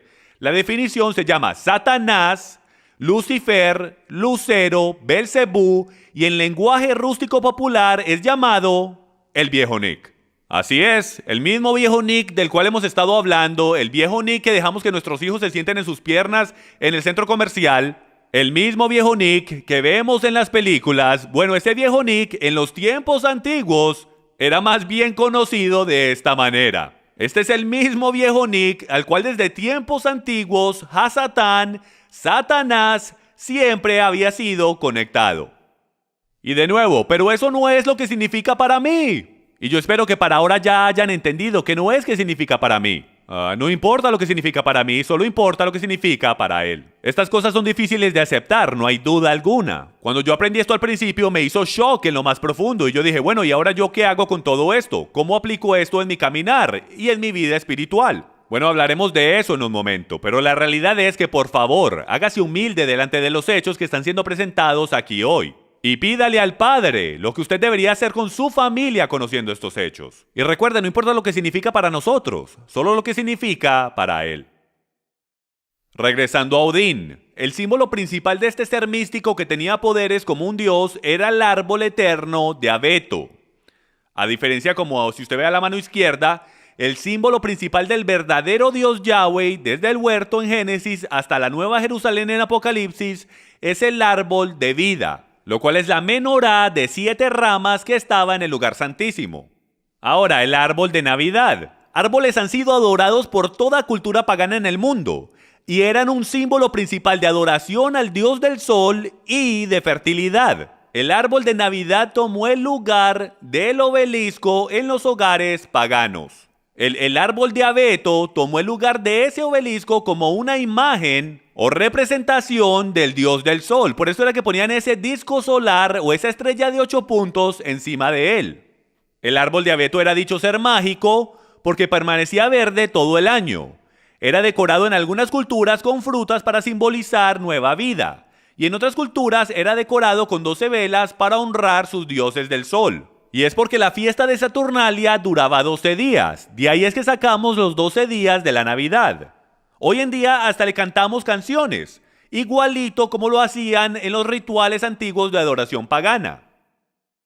Jeremías 10, del 12 en adelante dice: Así dice Yahweh, no aprendáis el camino de las gentes, ni de las señales del cielo tengáis temor, aunque las gentes las teman. Porque las costumbres de los pueblos son vanidad, pues cortan el leño del bosque con el hacha, es obra de manos de artífice.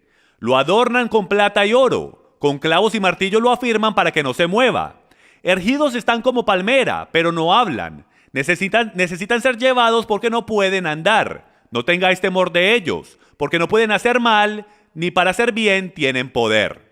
Ahora, mucha gente cree que este versículo en particular está hablando específicamente del árbol de Navidad.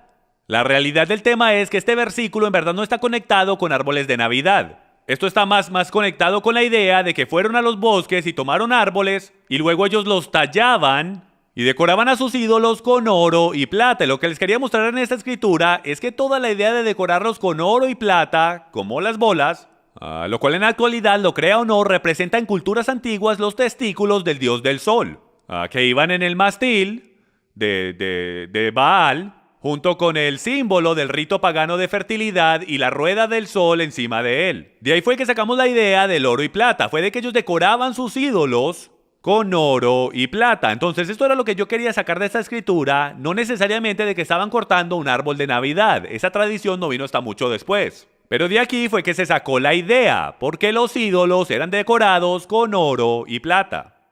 Podemos ver en este ídolo mexicano del dios del sol, si miran cuidadosamente, ahí podemos ver el árbol de abeto. Este árbol se terminó convirtiendo en lo que nosotros conocemos hoy como el árbol de la Navidad. Ramas de acebo, ¿de dónde vinieron estas tradiciones? Ellos también usaban recortes de arbustos de hoja perenne para decorar sus hogares en esta época como una ofrenda y como un símbolo del dios de fertilidad, el dios de la primavera. Esto sería Ishtar. Los muérdagos, ¿de dónde viene el muérdago? Pueblos celtas y teutónicos por mucho tiempo habían considerado que el muérdago tenía poderes mágicos.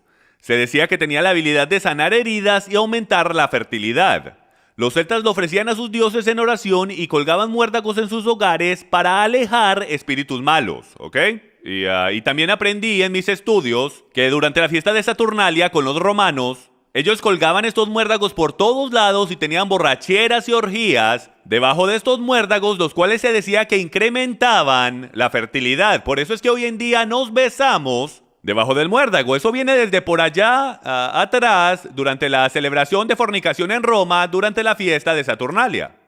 El tronco de Navidad. Ese era un tronco que ellos quemaban en la hoguera por 12 días, dado que esa era la duración de su celebración. Era originalmente dedicado en Escandinavia a la diosa de la fertilidad Ishtar, para que viniera su salvador, Tamuz. Ellos sacrificaban animales y esclavos en la hoguera todas las noches y esto se decía que alejaba a los espíritus malos. Ahora, miren lo que dice la Enciclopedia Americana sobre la Navidad. Dice: la Navidad, de acuerdo a varias autoridades, no era celebrada en los primeros siglos de la Iglesia cristiana, dado que la costumbre cristiana en general era de celebrar la muerte de personas notables en vez de su nacimiento. Una fiesta fue establecida en recordatorio del nacimiento del Salvador en el IV siglo. En el V siglo, la Iglesia occidental ordenó que fuera celebrado para siempre en el día de la antigua fiesta romana del nacimiento del dios llamado Sol. Entonces, están pudiendo ver la evolución. Hasta la Enciclopedia Americana nos está diciendo que la Navidad nunca fue celebrada por nuestros discípulos, apóstoles, nuestros antepasados, ni siquiera los padres de la iglesia. Esto va hasta por allá atrás, hasta el V siglo, donde esta fiesta fue incorporada y obligada a que fuera celebrada en la cristiandad. Y miren lo que dice, que debe ser celebrada para siempre en el mismo día que la fiesta romana de la adoración al sol. Y miren lo que encontramos del registro de la Corte General de la Colonia de la Bahía de Massachusetts, mayo 11, 1659. Para la gran deshonra de Dios y ofensa de otros, es por lo tanto ordenado por esta corte y su autoridad que cualquiera que se haya hallado observando cualquier o tal día como la Navidad o semejante, ya sea por evitar trabajo, hacer fiesta o cualquier otra manera, que al descubrir tal conducta, cada persona cometiendo tal ofensa pagará por cada ofensa 5 chelenis como multa al condado. Tanto es que algunos de los primeros estados en celebrar la Navidad fueron Alabama en 1836 y Luisiana y Arkansas en 1838. Tomó hasta por allá, hasta casi la mitad del siglo XVIII, para que la Navidad por lo menos fuera permitida de ser celebrada en los Estados Unidos. ¿Por qué es que nuestros fundadores, los cuales fundaron este país en el Dios de la Biblia, harían el celebrar la Navidad ilegal? Porque ellos no estaban tan removidos de la verdad como nosotros. Ellos entendían que esas cosas venían del paganismo. Ellos entendían que el Dios de Abraham, Isaac y Jacob, Yahweh, no quería que mezcláramos Cosas que las gentes usaban para adorar a los dioses que él odiaba, para adorarlo a él. Déjeme le hago una pregunta que a lo mejor usted esté pensando. ¿Pero es que acaso no podemos tomar algo que Satanás creó para el mal y voltearlo para el bien? Él conoce mi corazón, ¿verdad? Levítico 18:30. Guardad pues mi ordenanza, no haciendo de las prácticas abominables que tuvieron lugar antes de vosotros, y no os ensuciéis en ellas. Yo soy Yahweh, vuestro Dios. Marcos 7. Pero en vano me honran, enseñando como doctrinas mandamientos de hombres. Porque haciendo a un lado el mandamiento de Dios, os aferráis a la tradición de los hombres. La pregunta es si debemos adorar a Dios 24 horas al día, y si debemos tenerlo en un altar y solo adorarlo a Él. ¿No creen ustedes que lo deberíamos adorar a la manera que Él nos diga y no en las tradiciones de hombres, especialmente en las tradiciones de hombres que están conectados con tradiciones de ritos paganos y la adoración de dioses del sol? Movámonos ahora a Deuteronomio capítulo 12, y esto es básicamente el capítulo principal en mi opinión, que nos da una clara imagen de si sí o no podemos adorar a Dios de cualquier manera que queramos, solo porque pensamos que nuestros corazones son puros y sinceros. Y dice esto: y derribaréis sus altares, y quebraréis sus estatuas, y sus imágenes de acera consumiréis con fuego, y destruiréis las esculturas de sus dioses, y estriparéis el nombre de ellas en aquel lugar. No haréis así para Yahweh vuestro Dios. Ahora, cuando yo comencé mi caminar y empecé a descubrir todas estas cosas, la primera cosa que me vino a la mente después que pensé, eso no es lo que significa para mí, fue de que pensé, bueno, a lo mejor puedo tomar algunas de estas cosas y cristianizarlas, y el Señor va a estar contento conmigo porque le robé algo al enemigo y se lo di a él. Bueno, eso es como los israelitas cruzando el río Jordán, apoderándose de estas comunidades cananitas, y en vez de destruirlo todo exactamente de la manera que el Padre dijo que lo destruyeran, ellos tomaron ciertas cosas como los altares que eran muy difíciles de construir y ellos dijeron, wow, no tenemos que destruirlo todo en verdad. Tomemos este altar, borrémosle el nombre y pongámosle el nombre de nuestro Dios. Y él dijo, no se atrevan a hacer eso, no se atrevan a tomar algo que fue usado para adorar a un Dios pagano, cristianizarlo, echarle agua bendita y querer presentármelo a mí. Yo no lo aceptaré. No se atrevan al querer adorar a vuestro Dios en esa manera. Y dice, no haréis como todo lo que hacemos nosotros aquí ahora. Cada uno hace lo que le parece bien a sus propios ojos.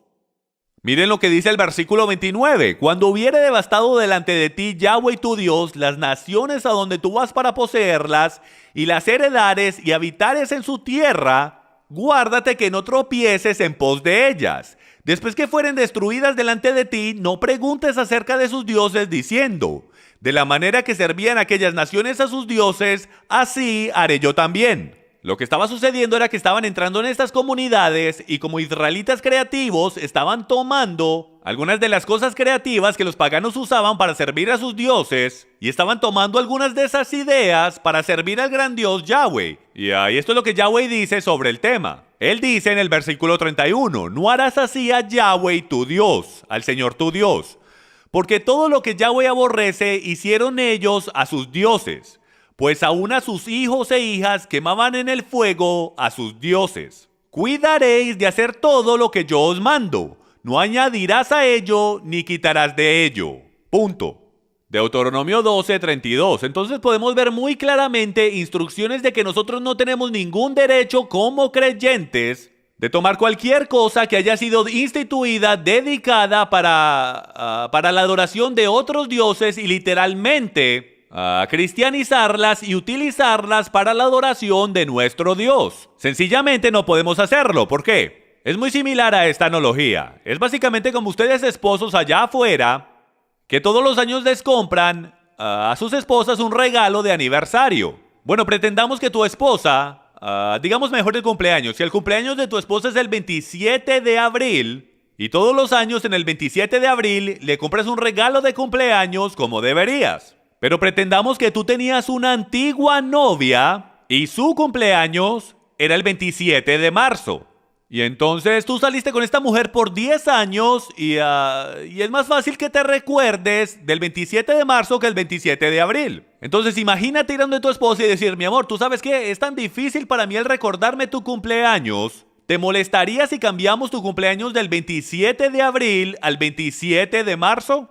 Yo no creo que ella vaya a estar muy emocionada de cambiar su cumpleaños hacia el mismo cumpleaños de su enemiga, a tu pareja antigua. No trabaja de esa manera. Hasta en términos humanos nos ofendería el cambiar algo que nosotros apreciamos por algo que no apreciamos. Ahora, ¿cuánto más difícil será para nuestro Creador el aceptar que nosotros hemos cambiado el cumpleaños de su hijo, de su tiempo apropiado durante la fiesta de tabernáculos en el otoño, la fiesta de Sukkot, hacia las fiestas de los dioses de la fertilidad, los dioses del oriente y del occidente? Deuteronomio 4:2. No añadiréis a la palabra que yo os mando, ni disminuiréis de ella, para que guardéis los mandamientos de Yahweh vuestro Dios que yo os ordeno. Y en el capítulo 12, versículo 32 dice, cuidaréis de hacer todo lo que yo os mando, no añadiréis a ello, ni quitaréis de ello. Proverbios 36. No añadas a sus palabras, no sea que él te reprenda y seas hallado mentiroso. Recuerden, él no puede cambiar la verdad. Su única meta es el mantenerte de ella. ¿Y cómo lo hace? Mezclándole un poquitico de veneno. Y no se necesita mucho veneno, amigos míos, para arruinar la cosa entera. Tú a lo mejor digas, bueno, a lo mejor sí importa lo que significa para él y no importa lo que significa para mí, pero Jim, ¿en verdad sí es así de mal?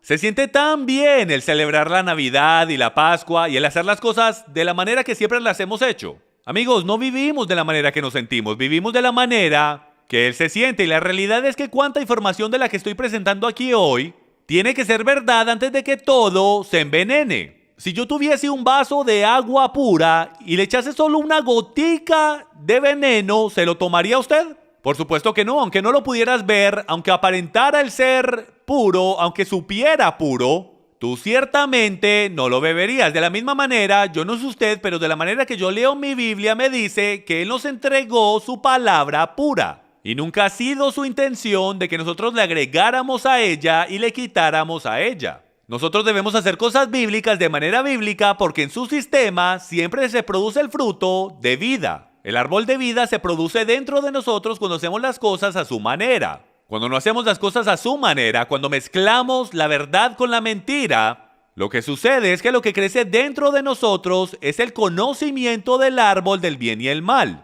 Y eso nunca trae vida, amigos míos, eso trae atadura y muerte. Ahora yo quiero compartir con ustedes algunas alternativas bíblicas, algunos de los currículums que Dios dejó para nosotros para que compartiéramos con nuestros hijos. Esto es lo que Él quiere para nosotros. Tenemos qué hicieron los discípulos en la primavera justo al tiempo de la Pascua. Y como muchos saben es el Pesach, o más bien conocido como la Pascua. Lucas 22:19, y tomando el pan dio gracias y lo partió y les dio diciendo, este es mi cuerpo que por vosotros es dado, haced esto en memoria de mí. Guarden Pesach. Ciertamente la Pascua no estaba por ningún lado en la mente de Jesús el Cristo, Yahshua el Mesías, nuestro Señor, o en la de los discípulos o en la de cualquier persona por cientos de años. Ellos celebraban lo que es llamado Pesach en hebreo, Pascua en español, todos los años en conmemoración de la muerte, entierro y resurrección de su Señor, a través de esa increíble celebración donde solían sacrificar el cordero de la Pascua, en conmemoración de salir de la esclavitud de la tierra de Egipto. Pero hoy en día conmemoramos la libertad del pecado, Egipto siendo metafórico, por la muerte de Jesús nuestro Mesías. Entonces ellos no hubiesen conectado la Pascua con el Pesach porque la Pascua no existía. Primera de Corintios 5:8, hasta Pablo nos instruye aquí. Así que celebremos la fiesta, el Pesach, no con la vieja levadura ni con la levadura de malicia y de maldad, sino con panes sin levadura, de sinceridad y de verdad. Hermanos, si les puedo decir que cualquiera que haya celebrado el Pesach o Passover en inglés, o ha venido a este ministerio durante el Seder, ha descubierto la profundidad de la muerte, entierro y resurrección de Jesús el Cristo, Yahshua el Mesías, dentro de esta Pascua. Yo personalmente pienso que si comenzamos a guardar el Pesach y las fiestas, para nuestros hijos y nuestras familias, comenzaremos a ver el poder de Dios entrar en nuestras vidas como en el primer siglo, cuando no tenían Navidad, no tenían Pascua. Ellos celebraban las fiestas bíblicas, las fiestas en su calendario, no las fiestas romanas. Ahora hablemos de cuando Yahshua o Jesús en verdad nació. ¿Podemos descubrir exactamente cuándo nació? Por supuesto que sí. Podemos seguir la Biblia mientras nos dice y nos da pistas de cuándo nuestro Salvador nació. Comienza con Juan el Bautista. Sabemos que el padre de Juan el Bautista se llamaba Zacarías. Y Zacarías era un sacerdote de la línea de los levitas. Y en el Antiguo Testamento nos dice que él era el 8º curso del sacerdocio levítico. ¿Qué significa eso? Significa que él era la 8ª persona que presentaba servicio de una semana en el templo. Tenían 24 cursos de sacerdotes que servían por una semana. Mejor dicho, la segunda semana el segundo curso servía, la tercera el tercer curso servía y de así en adelante, hasta que fuesen por todos los 24 cursos y comenzaba otra vez. Sabemos por las escrituras exactamente cuándo fue el curso de Zacarías. Y ahí fue cuando el ángel vino donde Zacarías y le dijo, tú vas a tener un hijo varón. Y sucede que ahí fue cuando él salió disparado a casa, su esposa quedó embarazada y 9 meses después es justo en medio de Pesach. Entonces, como sabemos que Juan nació en medio de la Pascua hebrea, simplemente tomamos los evangelios que dicen que Yeshua nació 6 meses después de Juan el Bautista y eso nos pone justo en medio de la fiesta de tabernáculos o como se llama en hebreo, Sukkot. Y así es como sabemos que Yeshua nació durante la fiesta de tabernáculos, lo cual es en medio de septiembre-octubre en nuestro calendario, en lo que nosotros llamamos el otoño. Hasta dice que los pastores todavía estaban en el campo. Bueno, sabemos que los pastores en Israel siempre entran justo alrededor o justo después de la fiesta de Sukkot, en medio del otoño, porque en medio del invierno es demasiado frío para mantener el ganado en el campo. Y eso es solo otra indicación o prueba de que nuestro Salvador no pudo haber nacido a finales de diciembre. Bueno, ahora voy a ir por todas las 7 fiestas para que usted comience a tener una idea y un ejemplo del calendario de Dios, de las cosas que Él quiere que hagamos. Primero que todo hay 7, una para cada día de la semana si puedo o una para cada milenio. Hay 7 millenniums, todo está en 7, por eso es que el 7 es el número de perfección y comienza en la primavera entre marzo y abril con el Pesach o la Pascua hebrea. Y ese es el día en que Yeshua o Jesús murió, se convirtió en el Cordero de la Pascua. Él fue sepultado durante el festival de 7 días de 8 días llamado Pan sin Levadura, donde sacaban el pecado o la levadura de sus hogares. Él se levantó 3 días después, exactamente durante la fiesta de primeros frutos, donde el sacerdote mecería la primera ofrenda de la cebada delante del Padre, y ahí el Mesías se levantaba de los muertos, pidiendo una gran ofrenda en el otoño de su Padre, exactamente como el sacerdote lo estaba haciendo al mismo tiempo. Y luego 50 días después viene la fiesta que llamamos en griego Pentecostés, lo cual en hebreo es Shavuot, que es cuando el Espíritu Santo descendió. Y fueron 1200 años exactamente al día en el pasado que los estatutos y mandamientos fueron dados en la montaña Sinaí durante el día de Pentecostés. Hay tanto aquí, señoras y señores, que si usted nunca ha estudiado esto, las fiestas, los animo a que vean esa serie que nosotros tenemos llamada El Calendario Profético de Dios, donde vamos y analizamos en profundidad todas las cosas que van con todos estos días festivos y todas las profecías que están construidas en ellas, de su primera venida y su segunda venida. Y por el derecho, esas son llamadas las fiestas de la primavera y ya han sido cumplidas, pues todas están conectadas con su primera venida. Él murió durante Pesach, enterrado durante la fiesta de Pan sin Levadura, se levantó en primeros frutos y el Espíritu Santo descendió durante la fiesta de Shavuot o Pentecostés. Las próximas 3 fiestas son llamadas las fiestas del otoño, no han sido cumplidas todavía, están reservadas para su segunda venida. La primera es la más interesante en mi opinión y es llamada la fiesta de trompetas o Yom Teruah, el soplar de las trompetas. Y ustedes estudiantes bíblicos deben de estar haciendo conexiones ahora mismo, porque dice que los muertos en Cristo se levantarán ¿cuándo? Al sonar de las trompetas, de esto es que está hablando. Luego vamos 10 días después de la fiesta de Yom Teruah, la fiesta de trompetas, a Yom Kippur, el día de expiación, donde el sacerdote una vez al año pone la sangre del cordero en el arca del pacto, satisfaciendo la Torá y haciendo expiación de todos los pecados de Israel del año entero. Y la última fiesta, la celebración más emocionante de todas, la celebración de 8 días de Sukkot, la cual está conectada con las cenas de las bodas del Cordero. Es la celebración más emocionante de todo el año de todo Israel, donde el pueblo de Dios se reúne y celebra por 8 días seguidos. Y ese es el reconocimiento de que ahí es que el millennium va a comenzar. Hasta en el judaísmo dicen que cuando el Mesías venga, será en la fiesta de trompetas y la celebración comenzará con la grandísima fiesta de bodas durante la fiesta de Sukkot. Entonces pueden ver las conexiones bíblicas en lo que llamamos el Antiguo Testamento a través de todo este calendario profético. ¿Se pueden imaginar si hubiésemos entendido este calendario desde un comienzo y criado a nuestros hijos haciendo cosas bíblicas de manera bíblica? ¿Llamando cosas bíblicas por nombres bíblicos? Lo diferente y lo fuertes que nuestras familias serían, porque hubiésemos tenido algo a que aferrarnos que es real. Entonces yo los animo a cada uno de ustedes que investiguen estas cosas y descubran por ustedes mismos las verdades profundas que están aquí para todo el mundo. El currículum para nuestras familias, si puedo, de seguir al Dios de Abraham, Isaac y Jacob de la misma manera que lo hicieron nuestros antepasados. Hemos ido por todas las fiestas y he explicado cómo son proféticas de naturaleza. Las de la primavera siendo de su primera venida y las del otoño siendo de su segunda venida. Y el cuánto currículum hay dentro de la palabra para que enseñemos a nuestros hijos y para enseñarnos a nosotros las cosas profundas en él y las mostremos al mundo de hoy. Bueno, mucha gente me pregunta, Jim, está bien, ahora no me siento muy cómodo celebrando la Navidad, ¿qué puedo hacer para reemplazarla? ¿Qué tal si celebro Hanukkah? Bueno, la Hanukkah no es una fiesta prescrita en la Biblia, no es una fiesta requerida, lo llamamos una de las fiestas menores. Así que les voy a dar un poco de historia sobre Hanukkah, porque Hanukkah es una de las celebraciones más emocionantes para mi familia de todo el año.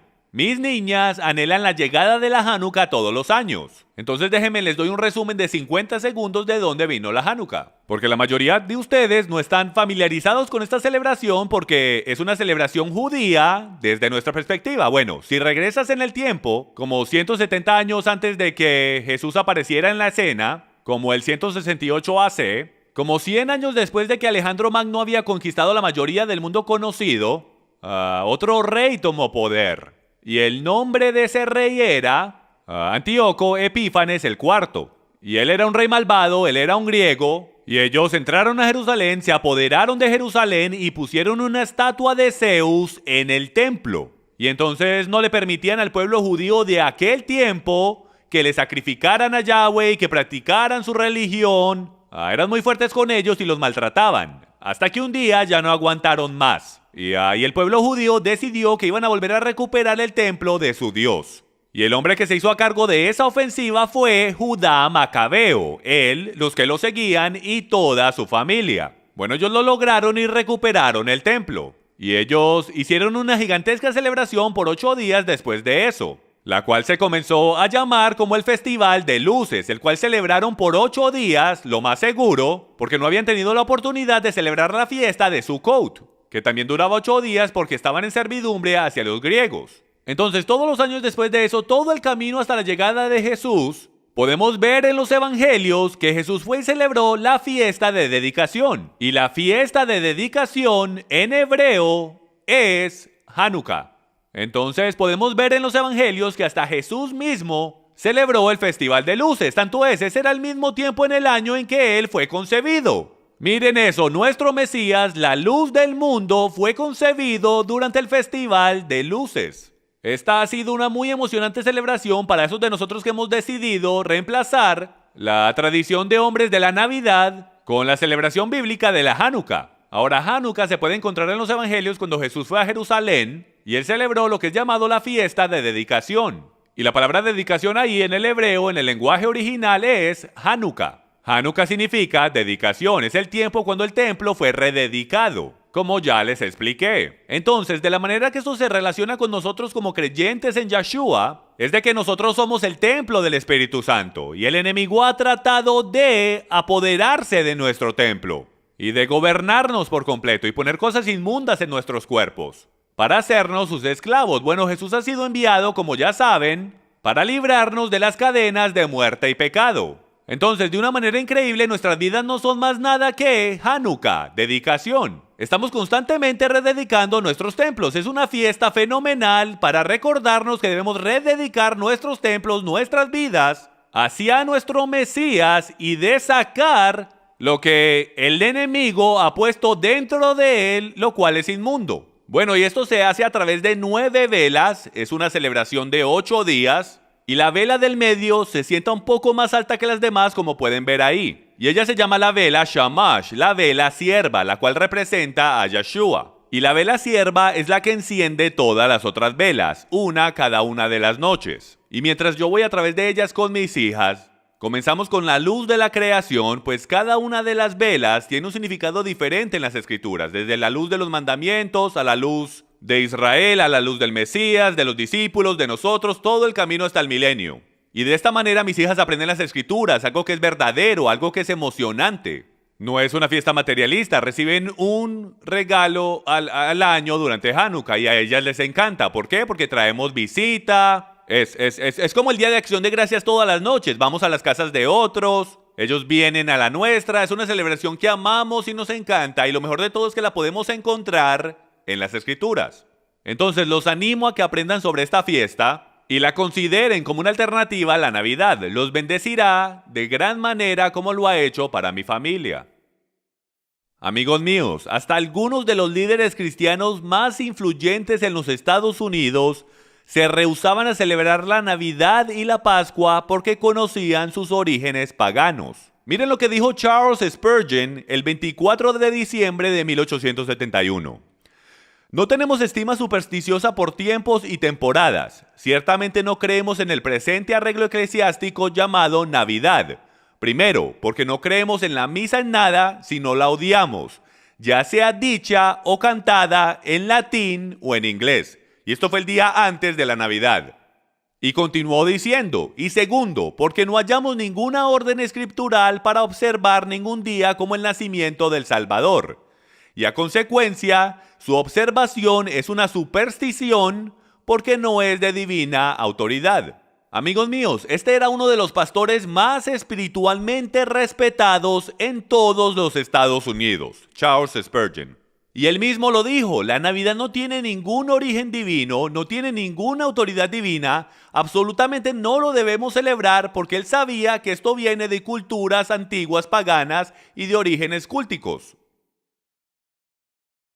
Aquí tenemos algunos de los orígenes de estas cosas. Constantino 325 DC dice lo siguiente: es aparente que las iglesias de Siria y Mesopotamia, las iglesias del Oriente, continúan siguiendo las costumbres de los judíos. ¿Por qué? Porque ellos estaban haciendo las cosas según la Biblia, ¿ok? Y celebran la Pascua hebrea en el día 14 de la luna, ya sea el día domingo o no. Todas las otras iglesias observaron la solemnidad el día domingo solamente.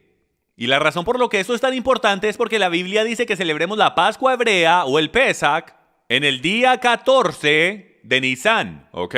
Lo cual es el día 14 del primer mes en el calendario hebreo. Entonces a todas las iglesias en el 325 DC, él les dice, aparentemente las iglesias del occidente, las cuales están cerca a Jerusalén, y obviamente más cerca a los apóstoles, discípulos y a la verdad, ellos no se alejaron de sus costumbres y se comprometieron con creencias romanas de adoración al sol. Ellos continuaron guardando la resurrección de su Señor en el tiempo recomendado por los apóstoles y por Yeshua mismo, que fue el 14 de Nisan, Pesach. Mientras las iglesias romanas lo comenzaron a guardar en el primer domingo después del equinoccio invernal, lo cual está conectado con el domingo de Ishtar. Y termina diciendo, este tema habiendo sido discutido, ha sido decretado celebrar la Pascua en el mismo día, domingo, lo cual es la práctica de Roma. Y miren lo que dice, debemos perpetuar para todas las edades futuras la celebración de este rito. Amigos, hemos hecho esto, hemos literalmente celebrado perpetuamente lo que Constantino, el emperador romano, nos dijo que íbamos a hacer. Él comandó que todos los cristianos lo deberían de hacer y eso es exactamente lo que hemos hecho. Hemos celebrado, y no un rito de la Biblia, sino un rito de el antiguo Roma. Así que en el día de hoy pueden ver que el plan de Satanás es de detenernos de celebrar las fiestas que Dios nos dijo que celebráramos. Él tomó estas verdades y las mezcló con idolatría pagana y ¡puf! Una nueva ley escrita y una nueva tradición. Y mientras nos acercamos a terminar y a concluir esta enseñanza, les quiero mostrar esta cita por Mark Twain que dice: la Biblia del cristiano es una farmacia. El contenido permanece el mismo, pero la práctica médica cambia. Desafortunadamente, nuestros cambios han traído desafortunados cambios en nuestra sociedad. Es una lástima que más del 70% de adolescentes que claman ser cristianos antes de entrar a la universidad, para el final de su primer año en la universidad, terminan negando la cristiandad y se vuelven ateos o se vuelven agnósticos.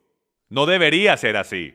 El Dios de la Biblia, lo que Él escribió es verdad y siempre verdad, y trabaja. Si hacemos cosas bíblicas de manera bíblica, tendremos increíbles resultados, porque el árbol de vida está dentro de nosotros. Nos cambia de adentro a afuera y pone raíces bien profundas en su palabra. Yo les quiero sugerir que las raíces, la mayoría de raíces que tenemos en la cristiandad, corren bien profundas, pero en tradiciones y doctrinas de hombres. Es tiempo que comencemos a auditar las cosas que creemos. Si no estamos recibiendo los resultados que la Biblia dice que debemos recibir cuando seguimos al Padre de la manera que Él nos dice que lo sigamos, entonces debemos analizar lo que estamos haciendo y cambiar lo que estamos haciendo sin importar cómo nos haga sentir. Es solo la verdad de la Biblia lo que nos cambia, y si nos sometemos a esa verdad, empezaremos a ver milagros, relaciones sanadas y cosas fenomenales en todos lados. Tanto es como decir Hechos capítulo 2, revelándose en nuestras vidas otra vez si solo hacemos lo que la Biblia dice que hagamos y dejamos de poner enfrente de nosotros lo que el hombre dice que es bíblico. Como Jesús dijo en Mateo capítulo 7, ustedes ponen al lado el mandamiento de Dios por las tradiciones de hombres, y ustedes constantemente hacen cosas como estas. No seamos como los fariseos de la antigüedad, que ponen al lado los mandamientos de Dios para hacer lo que queremos hacer y sentirnos bien de adorarlo a Él de la manera que queremos. Y terminaremos con esta cita que tuvimos al principio del programa por John F. Kennedy. Me pareció que era tan cierta que decidí terminar con la misma cita que comenzamos, y dice esto: el gran enemigo de la verdad frecuentemente no es la mentira, deliberada, inventada y deshonesta, sino el mito, persistente, persuasivo y no realista. Son las no realistas y persistentes mentiras y fabricaciones de antiguas leyendas babilónicas, de paganismo y adoración a dioses del sol que se ha infiltrado en la cristiandad y se ha robado nuestra herencia, se ha robado el poder del nacimiento de nuestro Señor, se ha robado el poder de su muerte, entierro y resurrección, que puede ser encontrado en las fiestas de Pesach, pan sin levadura, primeros frutos y Pentecostés. Nuestros hijos ni siquiera conocen las fiestas de la Biblia porque los hemos alimentado tradiciones de hombres. ¿Por qué nos sorprendemos cuando se alejan de Dios sabiendo que no hay raíz sembrada en ellos? Tenemos que volver a la Biblia, señoras y señores, a las cosas que están detalladas en las Escrituras. Debemos sacar de nuestros hogares los ídolos desde su perspectiva. Porque solo hay dos perspectivas en todo el universo, la perspectiva nuestra y la de Él. Desde nuestra perspectiva es bien parecido al becerro de oro. Hace 3000 años, cuando los mandamientos fueron entregados, ellos crearon un becerro de oro porque perdieron a su mediador entre Dios y los hombres. Entonces crearon este becerro y empezaron a adorar a Yahweh a través de él. Lo dice directo en las Escrituras. Aarón dice, mañana habrá celebración para Yahweh. Ellos, desde su perspectiva, pensaban que adoraban a Dios, solo estaban reemplazando a Moisés. Pero la verdad es que desde la perspectiva de Yahweh, él dice, Moisés, tienes que ir allá abajo porque esta gente está sirviendo a otro Dios. Si ven, hay dos perspectivas. Y nosotros podremos pensar muy sincero en nuestro corazón de que estamos sirviendo al Dios de Abraham, Isaac y Jacob. Pero la realidad del tema es que desde su perspectiva, a lo mejor no lo estemos haciendo. Porque la única cosa que importa en este universo, amigos míos, es hacer las cosas a su manera. Yo los animo a que tomen tiempo para ver este mensaje otra vez. Analiza la información, ve a través de los recursos y dime tú a mí qué cantidad de la verdad tiene que ser contaminada para que ya no sea verdad. Yo le puedo decir esto de parte mía, que mientras empecé a practicar estas cosas que tomaron bastante tiempo, para que yo las entendiera y sacara la emoción y las separara de la verdad y sacara mi carne del medio y en verdad entregara mi vida a hacer cosas bíblicas de manera bíblica. Y cuando comencé a hacer eso, mi vida comenzó a cambiar. Mis hijas comenzaron a cambiar. Mi matrimonio comenzó a ser más espiritual y más unido. Todo a mi alrededor comenzó a cambiar. La revelación, la Biblia vino a vida. Mi vida comenzó de nuevo. Entonces yo los animo que mientras usted continúa por su caminar espiritual, pídale al Padre que si hay algo en su vida ahora mismo que debe cambiar, algunos de ustedes ni siquiera conocen al Mesías, los animo a que le entreguen su vida al Dios de Abraham, Isaac y Jacob y a su Hijo, Jesús el Cristo, Yahshua HaMashiach, en hebreo. Gracias por tomar el tiempo de revisar este material. Oro que el Padre los bendiga y los guarde y que su rostro brille sobre ustedes mientras buscan la verdad. Y solo recuerden esto, la verdad solo puede hacer una cosa, hacerte libre. Muchas gracias. Soy Jim Staley con Passion for Truth Ministries. Shalom.